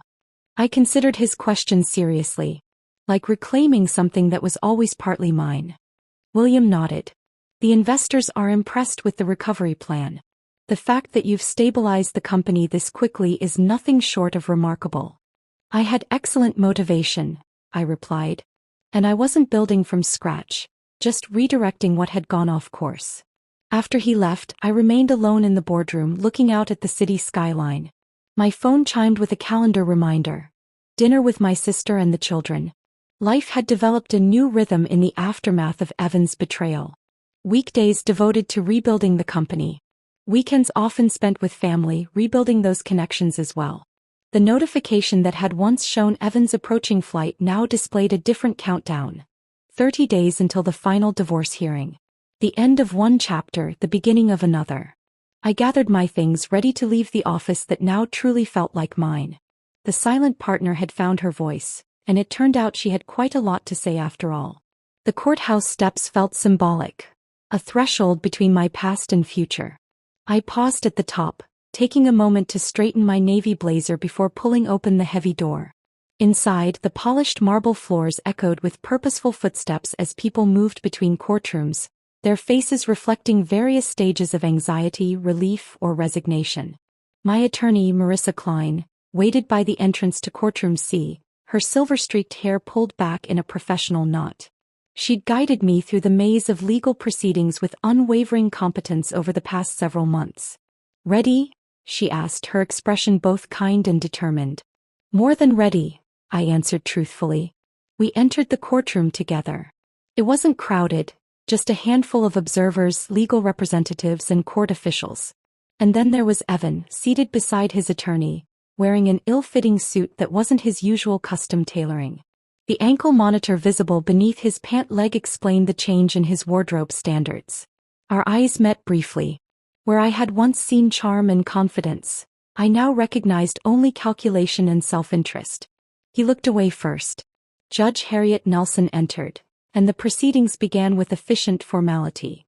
Today would determine the final division of assets, the last piece in the unraveling of our 15-year marriage. The criminal sentencing for Evan's financial crimes would come later, in federal court. The court recognizes the unique circumstances of this dissolution, Judge Nelson stated, reviewing the documents before her. Given Mr. Thompson's current legal situation and the documented financial improprieties, the court finds in favor of Mrs. Thompson's petition for equitable distribution with the adjustments noted. I listened as she outlined the settlement. The house would be sold, with proceeds split after restitution requirements were met. My stake in North Star Development was confirmed and protected from any claims related to Evan's criminal case. My separate assets, including the inheritance from my grandmother that Evan had unsuccessfully attempted to access, remained solely mine. What struck me most was how little I cared about these material outcomes compared to what I had gained in personal strength. 6 months ago, I had been devastated by Evan's betrayal. Today I felt only a calm certainty that justice was being served. When Evan's attorney attempted to argue for more favorable terms, citing his client's cooperation with authorities, Judge Nelson's response was refreshingly direct. Mr. Thompson's cooperation came only after his schemes were exposed, she noted. This court cannot ignore the calculated nature of his actions, both financially and personally. The abandonment of minor children in his care demonstrates a character flaw that this court finds particularly troubling. The gavel fell with finality. Dissolution granted. Next case. Outside, rain had begun to fall, gentle but persistent. I stood under the courthouse overhang, watching droplets create ripples and puddles forming on the steps. Jordan. I turned to find Evan standing several feet away, his attorney noticeably absent. What do you want? I asked, neither hostile nor welcoming. He looked smaller somehow, diminished without his expensive suits and overconfident posture. I just wanted to say, this isn't how I thought things would end. The absurdity of his statement nearly made me laugh. That makes two of us. I never meant to hurt. Don't. I held up my hand. Don't insult me with that line. You made deliberate choices, Evan. Hundreds of them over months and years. You didn't accidentally embezzle money or accidentally abandon children in my care. He flinched at the directness of my words but didn't argue. Perhaps prison was teaching him something about accountability after all. I hope you find what you're looking for, Evan, I said finally. Whatever it is that makes you feel you need to take what isn't yours. I walked down the rain-slicked steps without looking back, opening my umbrella as I reached the sidewalk. The cool droplets that hit my face felt cleansing, washing away the last remnants of a chapter in my life that was finally officially closed. 1 year to the day after Evan's text message had shattered my world at Cedar Lake Resort, I found myself driving the same winding road toward the lakeside cabins. This time, my car wasn't loaded with supplies for a family vacation but contained only my weekend bag and a small cooler. I'd booked cabin 7 deliberately, the same one where I'd spent those pivotal days discovering Evan's betrayal and finding my own strength. The symbolism wasn't lost on me, nor was it accidental. The resort looked much the same, though the memories attached to it had transformed completely. I collected my key from the front desk, where a new manager didn't recognize me from the previous summer's drama. Just one, he asked pleasantly. Just me, I confirmed, feeling none of the embarrassment or sadness that such a statement might have evoked a year ago. The cabin was as rustic as I remembered, though the furniture had been rearranged. I set my bag on the bed and opened the windows to let in the late afternoon breeze carrying the scent of pine and lake water. On the small dining table, I arranged my laptop and the manuscript I'd been working on for the past 6 months. The Silent Partner, Recognizing Financial Fraud in Family Businesses, had begun as personal therapy but had evolved into something more substantive. My publisher believed it would help others navigate similar situations. My phone chimed with a text from William Barrett. Board approved the expansion proposal. Congratulations, CO. I smiled, setting the phone aside. Northstar had not only survived the scandal of Evan's crimes but had emerged stronger under new leadership. My leadership. The company now operated with a transparency that had earned back the trust of investors and partners alike.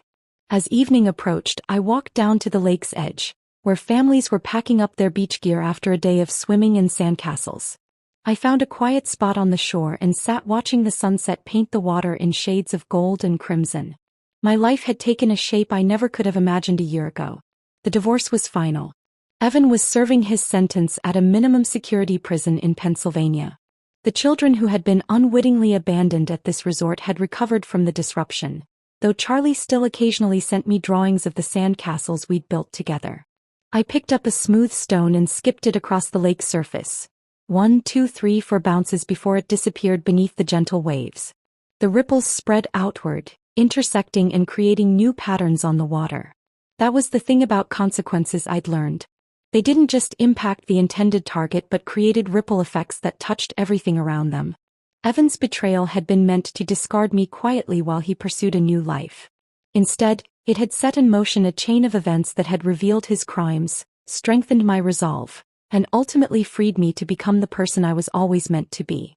The last light of day glinted off the lake as I turned toward the cabin, where my laptop waited with the final chapter of my book still to be written. The irony wasn't lost on me.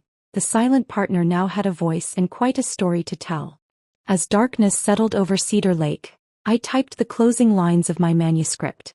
The greatest revenge isn't accomplishing your enemy's downfall, but discovering that their betrayal was actually your liberation. Justice, when it finally arrives, doesn't always wear the face you expect. Sometimes, it looks remarkably like finding your own voice after years of silence. And sometimes, that voice turns out to be stronger, clearer, and more powerful than anyone, including yourself, ever imagined it could be. I closed my laptop with a satisfying click. The silent partner had spoken her final word. During a family dinner, I accidentally bumped into my husband's mother. To my utter shock, she slapped me hard in front of everyone and shouted, "How dare you touch me, you disgraceful woman? Clean my dress and get out." I turned to my husband for support, but instead he coldly said, "Apologize to her or leave." Heartbroken and humiliated, I walked out of the dinner. But when they returned home, the room was bathed in soft golden light, the polished wooden table gleaming like a trophy of their success. As I walked in, the clink of silverware, the murmur of polite conversation, and the occasional laugh filled the air, but none of it could ease the tension I felt coiling tightly around my chest. Jason, my husband, was already deep in conversation with his parents, his brothers, and their business partners, lost in their world of wealth and influence. I knew this was supposed to be a celebratory dinner, but as I looked around the room, all I could feel was the weight of their expectations pressing down on me. This wasn't just any dinner. It was a display of status, and I was the outsider, the one who wasn't quite meant to be there. I tried to push the discomfort aside, forcing a smile as I greeted a few of Jason's relatives who barely acknowledged me beyond a polite nod. Their glances lingered on me with something akin to judgment, making me feel like I was being scrutinized, as though every word I spoke, every gesture, was under a microscope. Jason barely noticed. His eyes were fixed on his father, and for a moment, it felt as though I had disappeared into the background. I took my seat at the end of the long table, trying to make myself as small as possible. The conversation flowed around me, but I couldn't find a natural opening to join in. I wasn't an equal here. I was the wife, a mere accessory to the conversation, and as much as I hated to admit it, the feeling made me uncomfortable. This wasn't the life I had imagined for myself, and Jason's increasing distance from me only made it harder to ignore. As the night wore on, I excused myself to get a drink, hoping the momentary distraction would help calm my nerves. The soft hum of voices seemed to fade away as I made my way across the room. But as I passed by the table where Jason's mother, Veronica, sat, my elbow brushed against her shoulder. The collision was unintentional, nothing more than an accident caused by the cramped space between the chairs. I barely even noticed it until I heard the sharp intake of breath from the people seated around her. Veronica's eyes shot up, narrowing as her gaze met mine. Before I could even apologize, she rose from her seat with an unsettling grace, her face twisted in fury. The room seemed to go silent, as if the air had been sucked out of it in that one breath. And then, without warning, Veronica slapped me hard across the face. The sting was immediate, sharp, and the room seemed to freeze in that moment. I couldn't process what had just happened. The sound of her palm meeting my cheek echoed in my ears, reverberating against the cold silence that followed. I blinked, momentarily stunned, my hand instinctively rising to my face where the burn of her slap still lingered. I was paralyzed by confusion, unable to comprehend why she had reacted this way. What had I done wrong? It wasn't intentional. I hadn't meant to touch her at all. Disgraceful woman. Veronica's voice was laced with venom as she spat the words at me. Her eyes were filled with such disdain, such utter contempt that I could feel my heart drop into my stomach. "How dare you touch me? Clean my dress and get out." I stood frozen, her words hitting me harder than the slap itself. I was so shocked by the speed of her reaction, by the venom in her voice, that I couldn't move. I couldn't speak. I didn't know how to react in front of everyone. The guests, my husband's family, stared at me now with a mix of surprise and judgment. I felt their eyes searing into me, like they were waiting for me to beg for forgiveness or break down in front of them. Instead, all I could feel was a deep, choking shame rising in my chest, constricting my throat and burning my skin. I glanced over at Jason, my heart pounding with hope that he would step in, that he would defend me even just a little. But when our eyes met, there was no compassion, no support. He didn't even flinch. He just looked at me, his face blank, like he was watching a stranger rather than his own wife. His gaze was cold and detached. His silence felt like a slap in itself, harder than anything I'd ever felt. "Jason," I whispered, my voice trembling with the weight of it all. "Please." He didn't answer immediately. Instead, he simply sighed, his gaze drifting back to his family as if this whole thing were just an inconvenience. When he finally spoke, his words cut deeper than I could have imagined. "Apologize to her, or leave," he said, his tone flat, almost indifferent. His eyes never met mine again as he turned his attention back to the conversation with his family, dismissing me without a second thought. I stood there, frozen as a storm of emotions churned inside me. I wanted to scream, to fight back, to demand an explanation. But I couldn't. I felt small and insignificant in that moment, humiliated beyond belief. The very person who was supposed to stand by me, to have my back, had just abandoned me in front of everyone. My heart shattered. Jason's indifference felt like a betrayal, one I couldn't comprehend. I had always thought that we were a team. But in that moment I realized how wrong I was. Without another word, I turned and walked out of the room, my feet moving on their own, carrying me away from the dinner, away from everything that had been promised to me. I could feel the weight of their gazes on my back, their whispers following me as I made my way to the door, the sting of Veronica's slap still burning on my cheek. As I stepped outside, the cool air hit my face, but it did little to calm the storm inside me. I was shaking, my breath coming in quick, uneven gasps. I wanted to scream, but there was no one here to hear me. No one to offer a word of comfort. I was alone in my anger, alone in my hurt. This wasn't how I had imagined my life. This wasn't the woman I wanted to be. The one who stood silently, humiliated, while the people she loved and trusted tore her down. But in that moment something inside me shifted. I couldn't let this be the end. I couldn't let this moment of humiliation define who I was. It was a turning point. A moment when I decided that I wasn't going to let them, Jason, Veronica, or anyone, define my worth anymore. I would find a way to make them see me, to make them regret what they had done. This wasn't over. Not by a long shot. The door slammed behind me as I stepped out of the lavish dinner, the echoes of Veronica's slap still burning across my skin. I couldn't stop shaking. My heart pounded against my chest like a wild animal trying to escape its cage, and my breath came in short, uneven bursts. I was no longer just a woman humiliated in front of a room full of strangers. I was someone wronged in ways I didn't fully understand yet. I sat in my car for what felt like hours, staring blankly at the dashboard. Jason's indifference, Veronica's venomous slap, everything had unraveled so quickly. It wasn't just a momentary lapse in judgment as I had hoped it would be. Veronica's outburst felt calculated, deliberate. It left me wondering about the woman behind the mask, the one who played the role of a perfect, respectable mother and businesswoman. She couldn't have been that perfect. No one was. And I was determined to find out what lay beneath the facade. My curiosity gnawed at me like an itch I couldn't scratch. How could I just let this go? How could I accept that Jason, my own husband, would so easily stand by his mother's side while she humiliated me in front of everyone? I needed answers, but not just about the dinner. I needed to understand why Veronica had done this, why she treated me like an intruder in her perfect world. Back at home, I pulled up the family's financial records on my laptop. At first, I wasn't sure where to start. It seemed absurd to think that I could uncover something as sinister as financial mismanagement or fraud, but my gut told me that there was more going on than anyone realized. Jason had always been tight-lipped about his family's finances, dismissing any talk of business matters with vague responses or changing the subject. But I wasn't about to back down now. The first few hours were uneventful, but I couldn't shake the feeling that I was on the verge of something significant. Scrolling through spreadsheets and invoices, I started to piece together a pattern. Small inconsistencies at first, numbers that didn't match, vague notations that seemed to obscure details. My fingers hovered over the mouse, uncertainty gripping me, but then I found something that sent a cold shiver down my spine.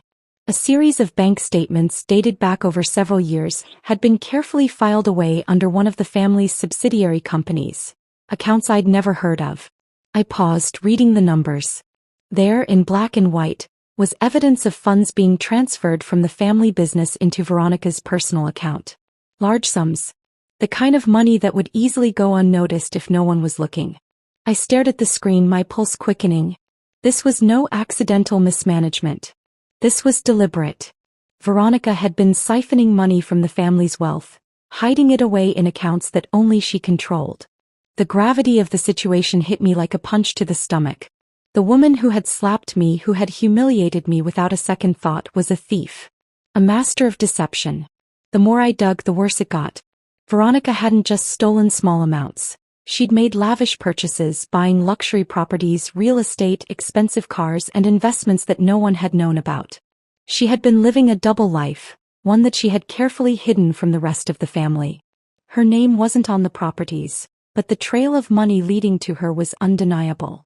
She'd used the family's funds to build a personal empire, all while pretending to be the pillar of the community, the woman who held everything together. I felt like I was drowning in a sea of betrayal, each document I uncovered pulling me deeper. I couldn't understand how Jason hadn't seen it, how he hadn't noticed the signs that his mother had been lying to him all these years. How could he have been so blind? Had he known and chosen to ignore it?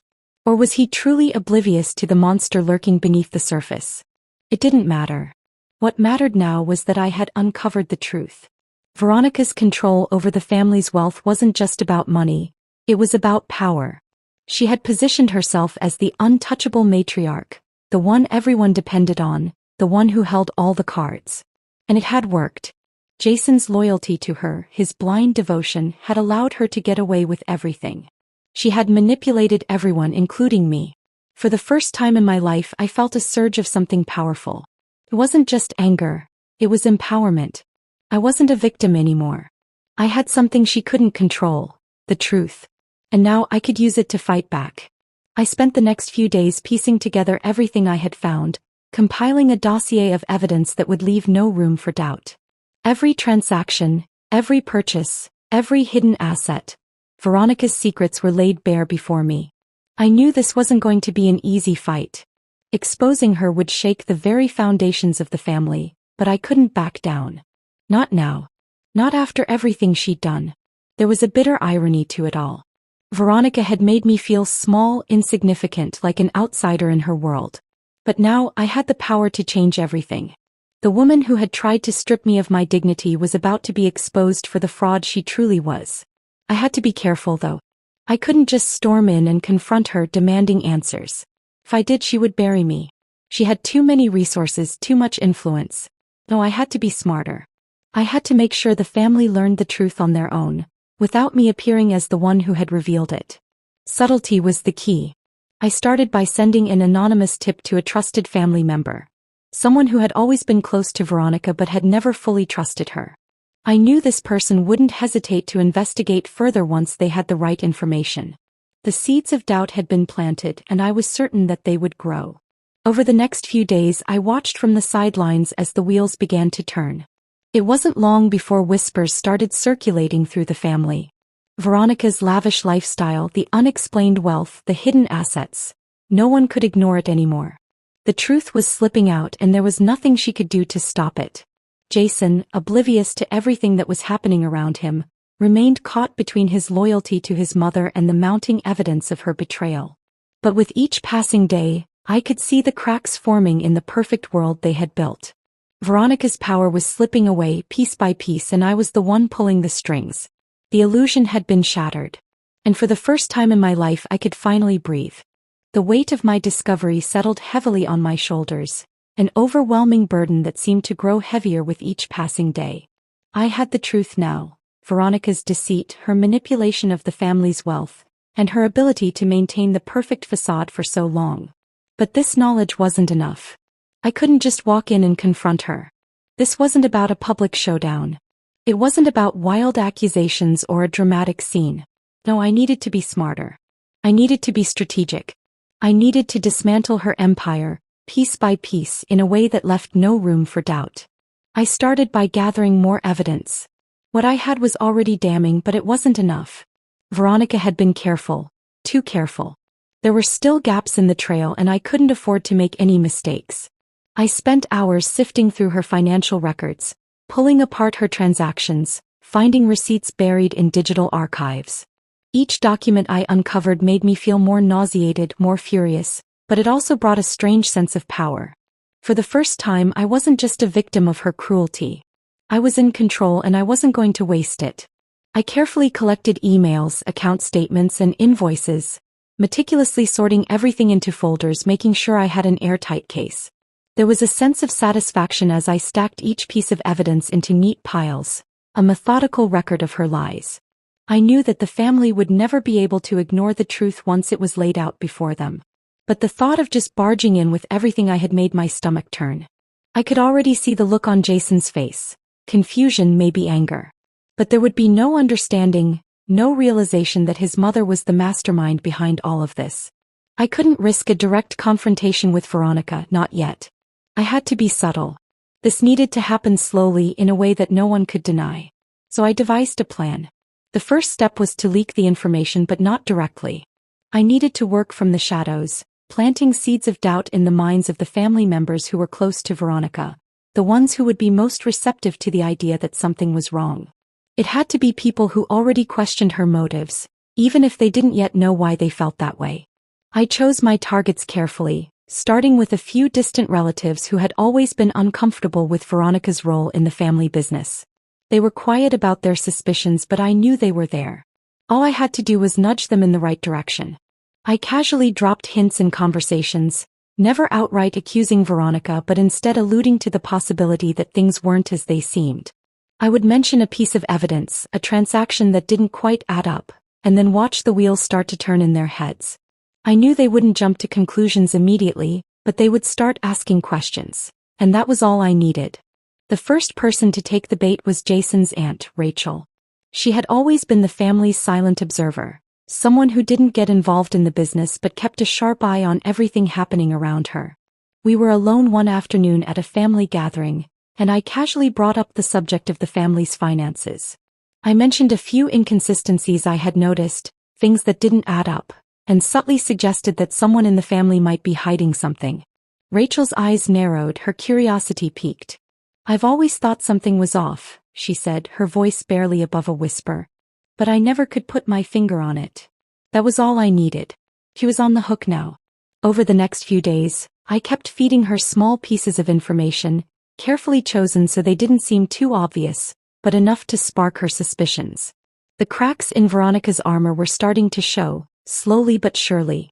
Every time I saw Rachel, she would look at me differently, more cautiously, as if she had started to question the image Veronica had carefully crafted.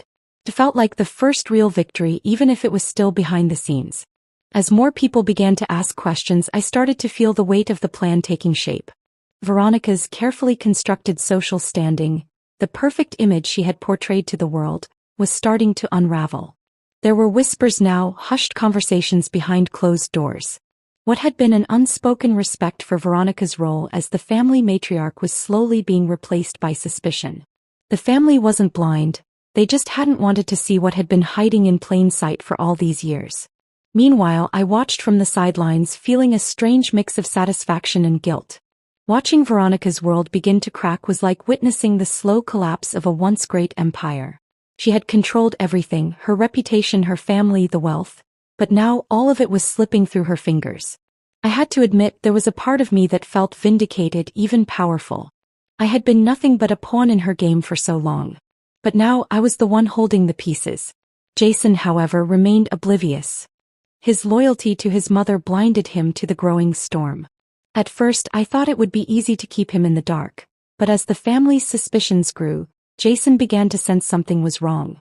I could see it in his eyes. He was starting to question things, to wonder if there was more to his mother's behavior than he had ever imagined. But even as he grew more uncomfortable, he couldn't let go of the loyalty he had spent his whole life nurturing. It wasn't just blind trust, it was a bond formed over years of dependence.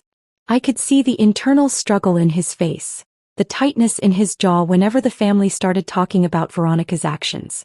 One evening after dinner, Jason finally approached me. He was quiet at first, fidgeting with the edge of his glass, his eyes flickering between me and the rest of the family. "Sarah," he began, his voice unsure, "do you think something's off with my mother?" His words were hesitant, like he was testing the waters, unsure if he even wanted to know the answer. I met his gaze, my heart pounding. This was the moment. The moment when everything could either fall apart or fall into place. "I think you're starting to see what I've been seeing all along," I said quietly. "It's not just her control over the business or the family. It's everything. He's been hiding things, Jason. Things you don't want to believe." He stared at me, a flicker of realization in his eyes. "What do you mean?" "I mean," I paused, watching him carefully, "your mother has been living a double life. And I'm the one who's been forced to live in the shadows, paying the price for it." He shifted uncomfortably in his seat, his expression torn between confusion and growing anxiety. He was caught between his loyalty to Veronica and the nagging feeling that everything I had said was true. The cracks were deepening and soon I knew he would have to choose. But for now he was stuck in that space of uncertainty, caught between two worlds. One that had been built on lies and another that was still waiting to be revealed. The plan was working. Slowly but surely Veronica's world was crumbling. And I was right there pulling the strings.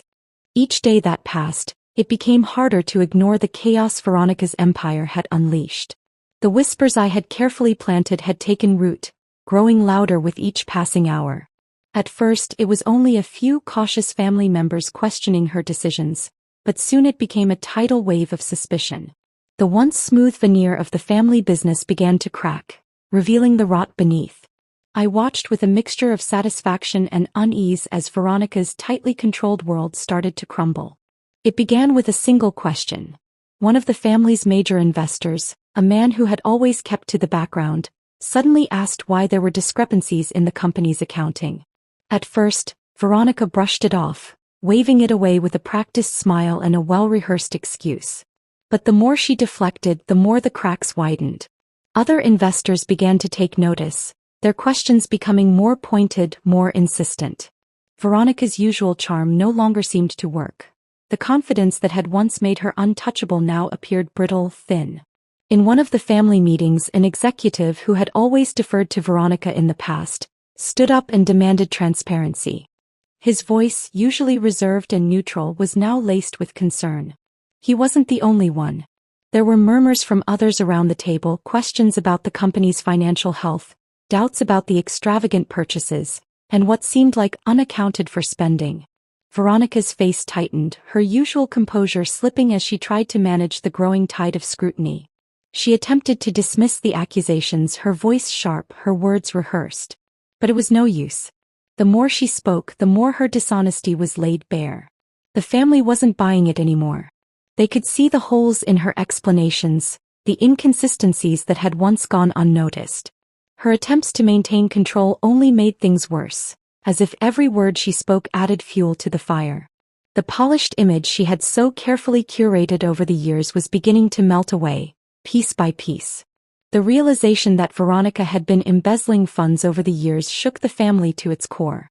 The money she had siphoned off, the luxury properties she had bought, the investments she had made, everything that had once seemed so innocuous now stood as a testament to her greed. And as more family members began to piece it all together, the truth could no longer be ignored. It was like watching a slow-motion train wreck. Veronica, the woman who had once been revered as the matriarch, the strong, reliable figure who held everything together, was now being questioned, her authority unraveling in front of everyone. The empire she had built, brick by brick, was crumbling. And the more I watched, the more I realized that this wasn't just about the money. It was about power. How Veronica had manipulated everyone, including her own son, into believing she was untouchable. Jason was the hardest to watch. He hadn't fully processed the truth yet, and I could see him struggling. His face was a mask of confusion and disbelief, his emotions torn between his mother and the woman he had married. It hurt to watch him stumble through it, torn between the reality of who Veronica really was and the loyalty he had always felt toward her. He wasn't ready to face the truth, and every time I saw him, I could feel the tension between us growing. He was trying to reconcile his past with the present, but I knew he was failing. There were moments when I could see the guilt in his eyes, and it was in those moments that I knew he understood. He understood that everything I had been telling him about Veronica's manipulation was true. But how could he face it? How could he turn his back on his mother, the woman who had been the cornerstone of his life, even when the evidence was right in front of him?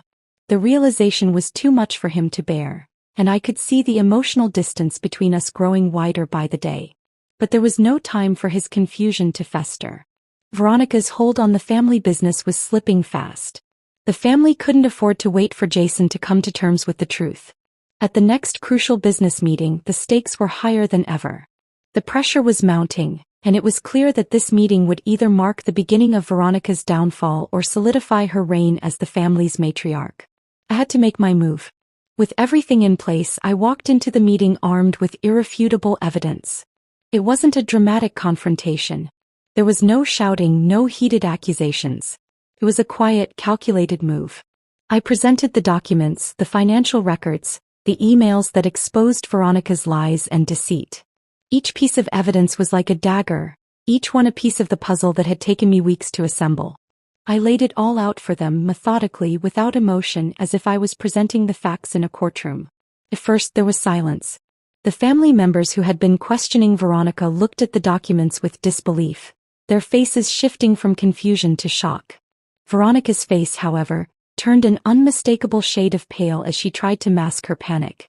She opened her mouth to defend herself, but the words caught in her throat. Every attempt to deny the truth was met with more evidence, more facts that backed up the claims I had made. She could no longer deny it. The truth had been laid bare and there was no turning back. The family members didn't hesitate. There was no room for debate. Veronica's authority, once unquestioned, was shattered. They voted to remove her from her position as the head of the family business, stripping her of the wealth and influence she had spent years amassing. It was a swift and decisive blow to everything she had built. And for a moment I felt a strange sense of relief, even satisfaction. This was the culmination of everything I had worked toward, the vindication of everything I had endured. Veronica's empire had fallen. But as the dust settled and the reality of the moment sank in, I realized that this victory came at a cost. It wasn't just about the money, the power, or the revenge. It was about what had been lost in the process. As Veronica's empire crumbled, so did the remnants of my own life. I had spent so long focused on bringing her down that I had forgotten the emotional toll it had taken on me.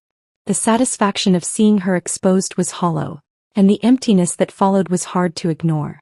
In the end, I realized that the true power wasn't in revenge. It was in the freedom that came from letting go. Veronica was gone, but the scars she had left on me would take time to heal. And as I watched her walk away from the family, I couldn't help but wonder if the real victory was not in her fall, but in the fact that I had finally taken control of my own life, no longer defined by the toxic forces that had once held me captive. The days that followed Veronica's downfall were a blur. It was like living in a world that had been upended, where the pieces were still scattered and nothing quite fit. The family dynamic had been shattered, irreparably changed by the truth that had been exposed. The power Veronica once held was gone, and her empire crumbled. But as satisfying as it was to see her removed from her throne, I found that the victory didn't come without its own bitterness. Jason's presence in the house had grown more distant. He hadn't fully realized the depth of his own betrayal, but the cracks were beginning to show. The tension between us, once a thin thread barely noticeable, had now thickened into something palpable, something suffocating. I could feel the weight of his regret in the air, the guilt that he couldn't quite hide. He'd always been a man who had taken the easy way out, who had let his mother dictate his world. But now, with everything laid bare, he was forced to reckon with his complicity. The realization hit him hard, and I could see it in his eyes every time we crossed paths. He was lost, trying to figure out how to mend what had been broken, how to repair his relationship with his mother, who was now an outcast, and with me, who had been silently strong all along. It was as if Jason were awakening from a long sleep, but it wasn't the gentle kind of awakening. It was more like a sudden jolt, like someone had thrown ice-cold water on him, forcing him to face the truth he had been avoiding for so long. The man he thought he knew, his mother, the woman who had been the backbone of his world, had been a lie. And the woman he had married, the one he thought was weak and unworthy of his loyalty, had been the only one who truly saw through her. The stark contrast between our realities was finally sinking in, and Jason's internal struggle was becoming more and more apparent. I watched him wrestle with guilt, his eyes darkened by the weight of his decisions. It was impossible for him to look at me without seeing the pain in my eyes, the hurt that had been there all along but that he had never cared to notice. He knew he had failed me in ways he couldn't undo. The dinner, the slap, the cold words, haunted him, and every time I caught his gaze I saw the ghost of his shame. He tried, of course. He tried to make amends in the only way he knew how, by apologizing. But the apology felt empty, hollow, a desperate attempt to fix something that was already beyond repair. His voice cracked when he spoke, and I could hear the guilt lacing his words. "I'm sorry," he whispered one evening, sitting on the edge of the bed where I was reading. "For everything. For not being there when you needed me." His hand reached out, but I didn't take it. I didn't want to take it. His eyes pleaded with me, desperate for something, any sign that we could go back to what we had been before, that I could somehow forgive him for the things he had said, for standing by while his mother tore me down. But how could I forgive him? How could I forget the way he had chosen his mother over me, the way he had let me walk out of that dinner alone, humiliated? The damage was done, and nothing he said could take it away. I didn't even know if I could look at him the same way anymore. His words, his apology were just that, words. They didn't fix anything. They didn't change the fact that he had been blind to what had been happening around him for years. They didn't change the reality that he had enabled his mother's reign of control. Jason's apology felt like a salve for his own wounds, not for mine. And I realized then that I didn't need his apology to move on. I had spent so much time waiting for his approval, for his support. But now I saw through the cracks in our relationship. He wasn't the man I thought he was, and I wasn't the woman he had believed me to be. I had changed in ways that even he couldn't see yet. I wasn't the passive, quiet wife who stood behind him. I wasn't the one who needed his protection or his validation anymore. I had found strength in myself, strength that I didn't know existed before. And it didn't matter how many apologies he offered. It wouldn't change the fact that I no longer needed him. Jason tried to salvage our relationship, but I could feel the distance between us growing with each passing day. His guilt was heavy, but it wasn't enough. Not for me. Not anymore. I had finally realized that I had been waiting for something from him, something that had never come. It wasn't just about his betrayal. It was about my own misplaced expectations. I had put him on a pedestal, expecting him to protect me, to stand by me when it mattered most. But he hadn't. And the more I saw him struggle with his own guilt, the more I realized that I could no longer be the one to carry the weight of his mistakes. It wasn't just the apology that had fallen short. It was everything that had come before it. The family, once close-knit, had begun to fracture. Veronica's fall had left a vacuum, and everyone was scrambling to figure out where they fit in the new world. Jason, who had once been the golden child, now found himself cast in an unfamiliar role. The family no longer looked at him the same way. They no longer saw him as the heir to Veronica's throne. His place in the family business, the one he had always assumed was his by right, was now uncertain. His position had become precarious, and with it his future.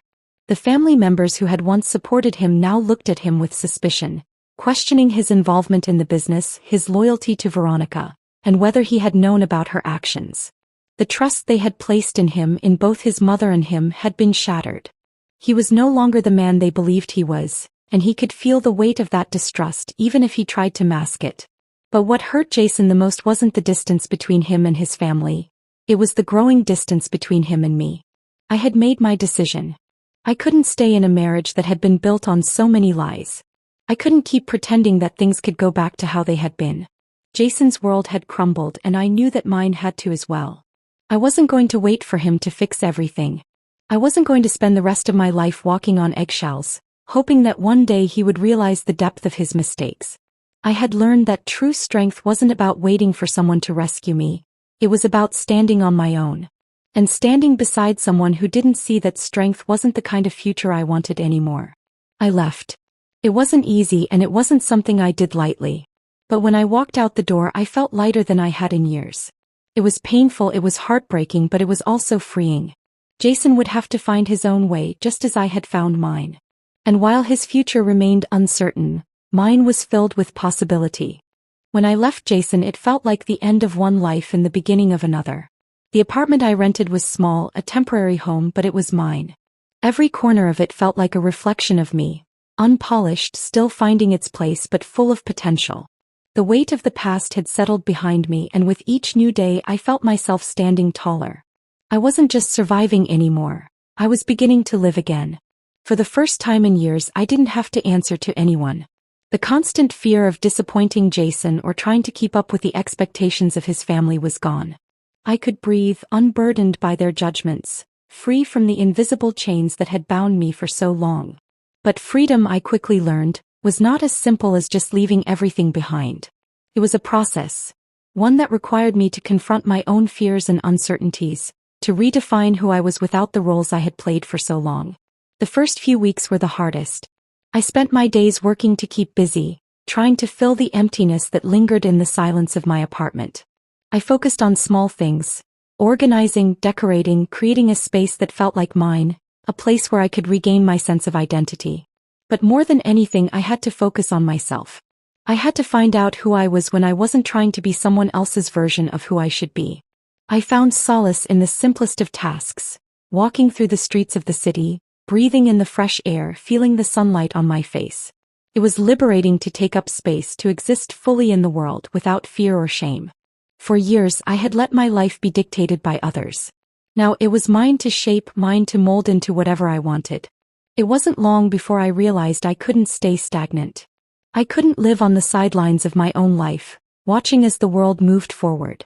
I needed to rebuild, and the first step was securing my financial independence.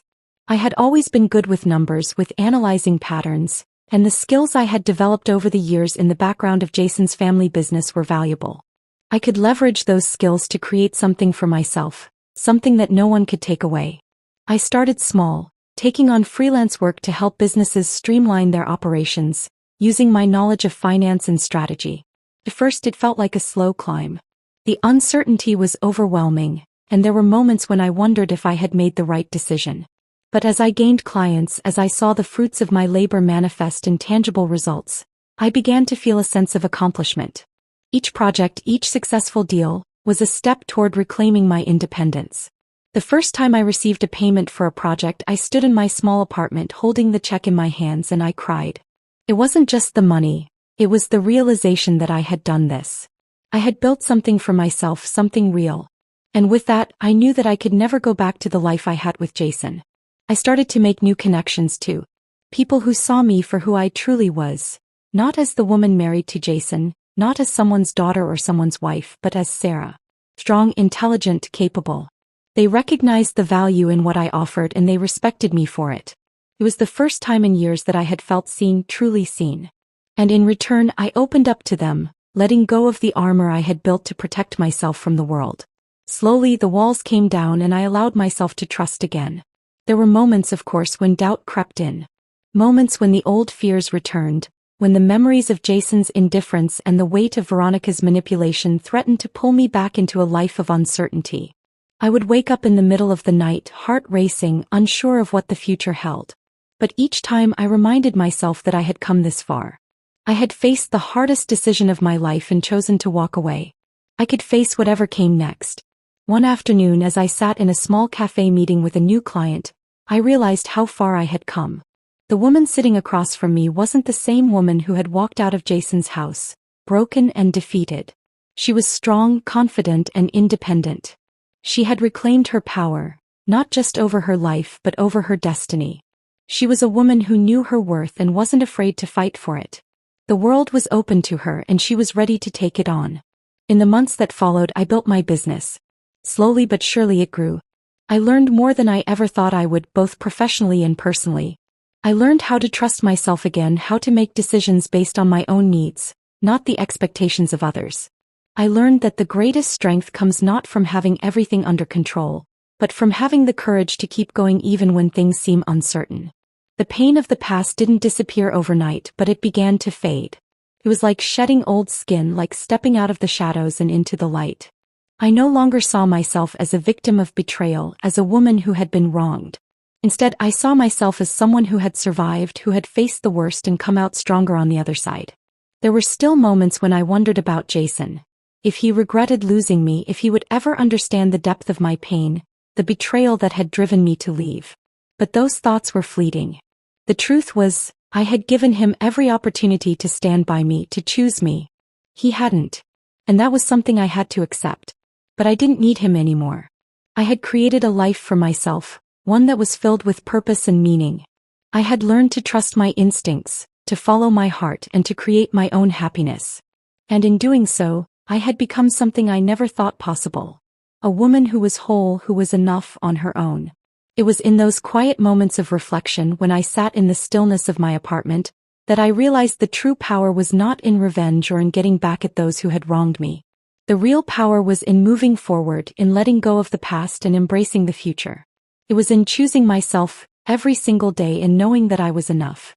The story ended not with a grand gesture or a dramatic confrontation, but with a quiet, powerful realization. I had learned that true strength doesn't come from revenge or from forcing others to see your worth. It comes from accepting who you are, flaws and all, and walking forward with your head held high. And that was the life I was building, one step at a time. The days after Jason's departure were quiet, the silence of my apartment settling around me like a comfortable blanket. I had the space I needed to breathe, to think, and to reflect on everything that had happened. There were times when the weight of the past, of everything I had endured, would threaten to pull me back, but I reminded myself that I was no longer a prisoner of my circumstances. I was free. This journey, this painful and transformative process, had taught me something fundamental about myself. For so long I had defined my worth by the people around me. Their opinions, their judgments, their approval. I had allowed Jason's mother, Veronica, to control my life, to make me believe that I wasn't enough unless I fit into the mold they had carved out for me.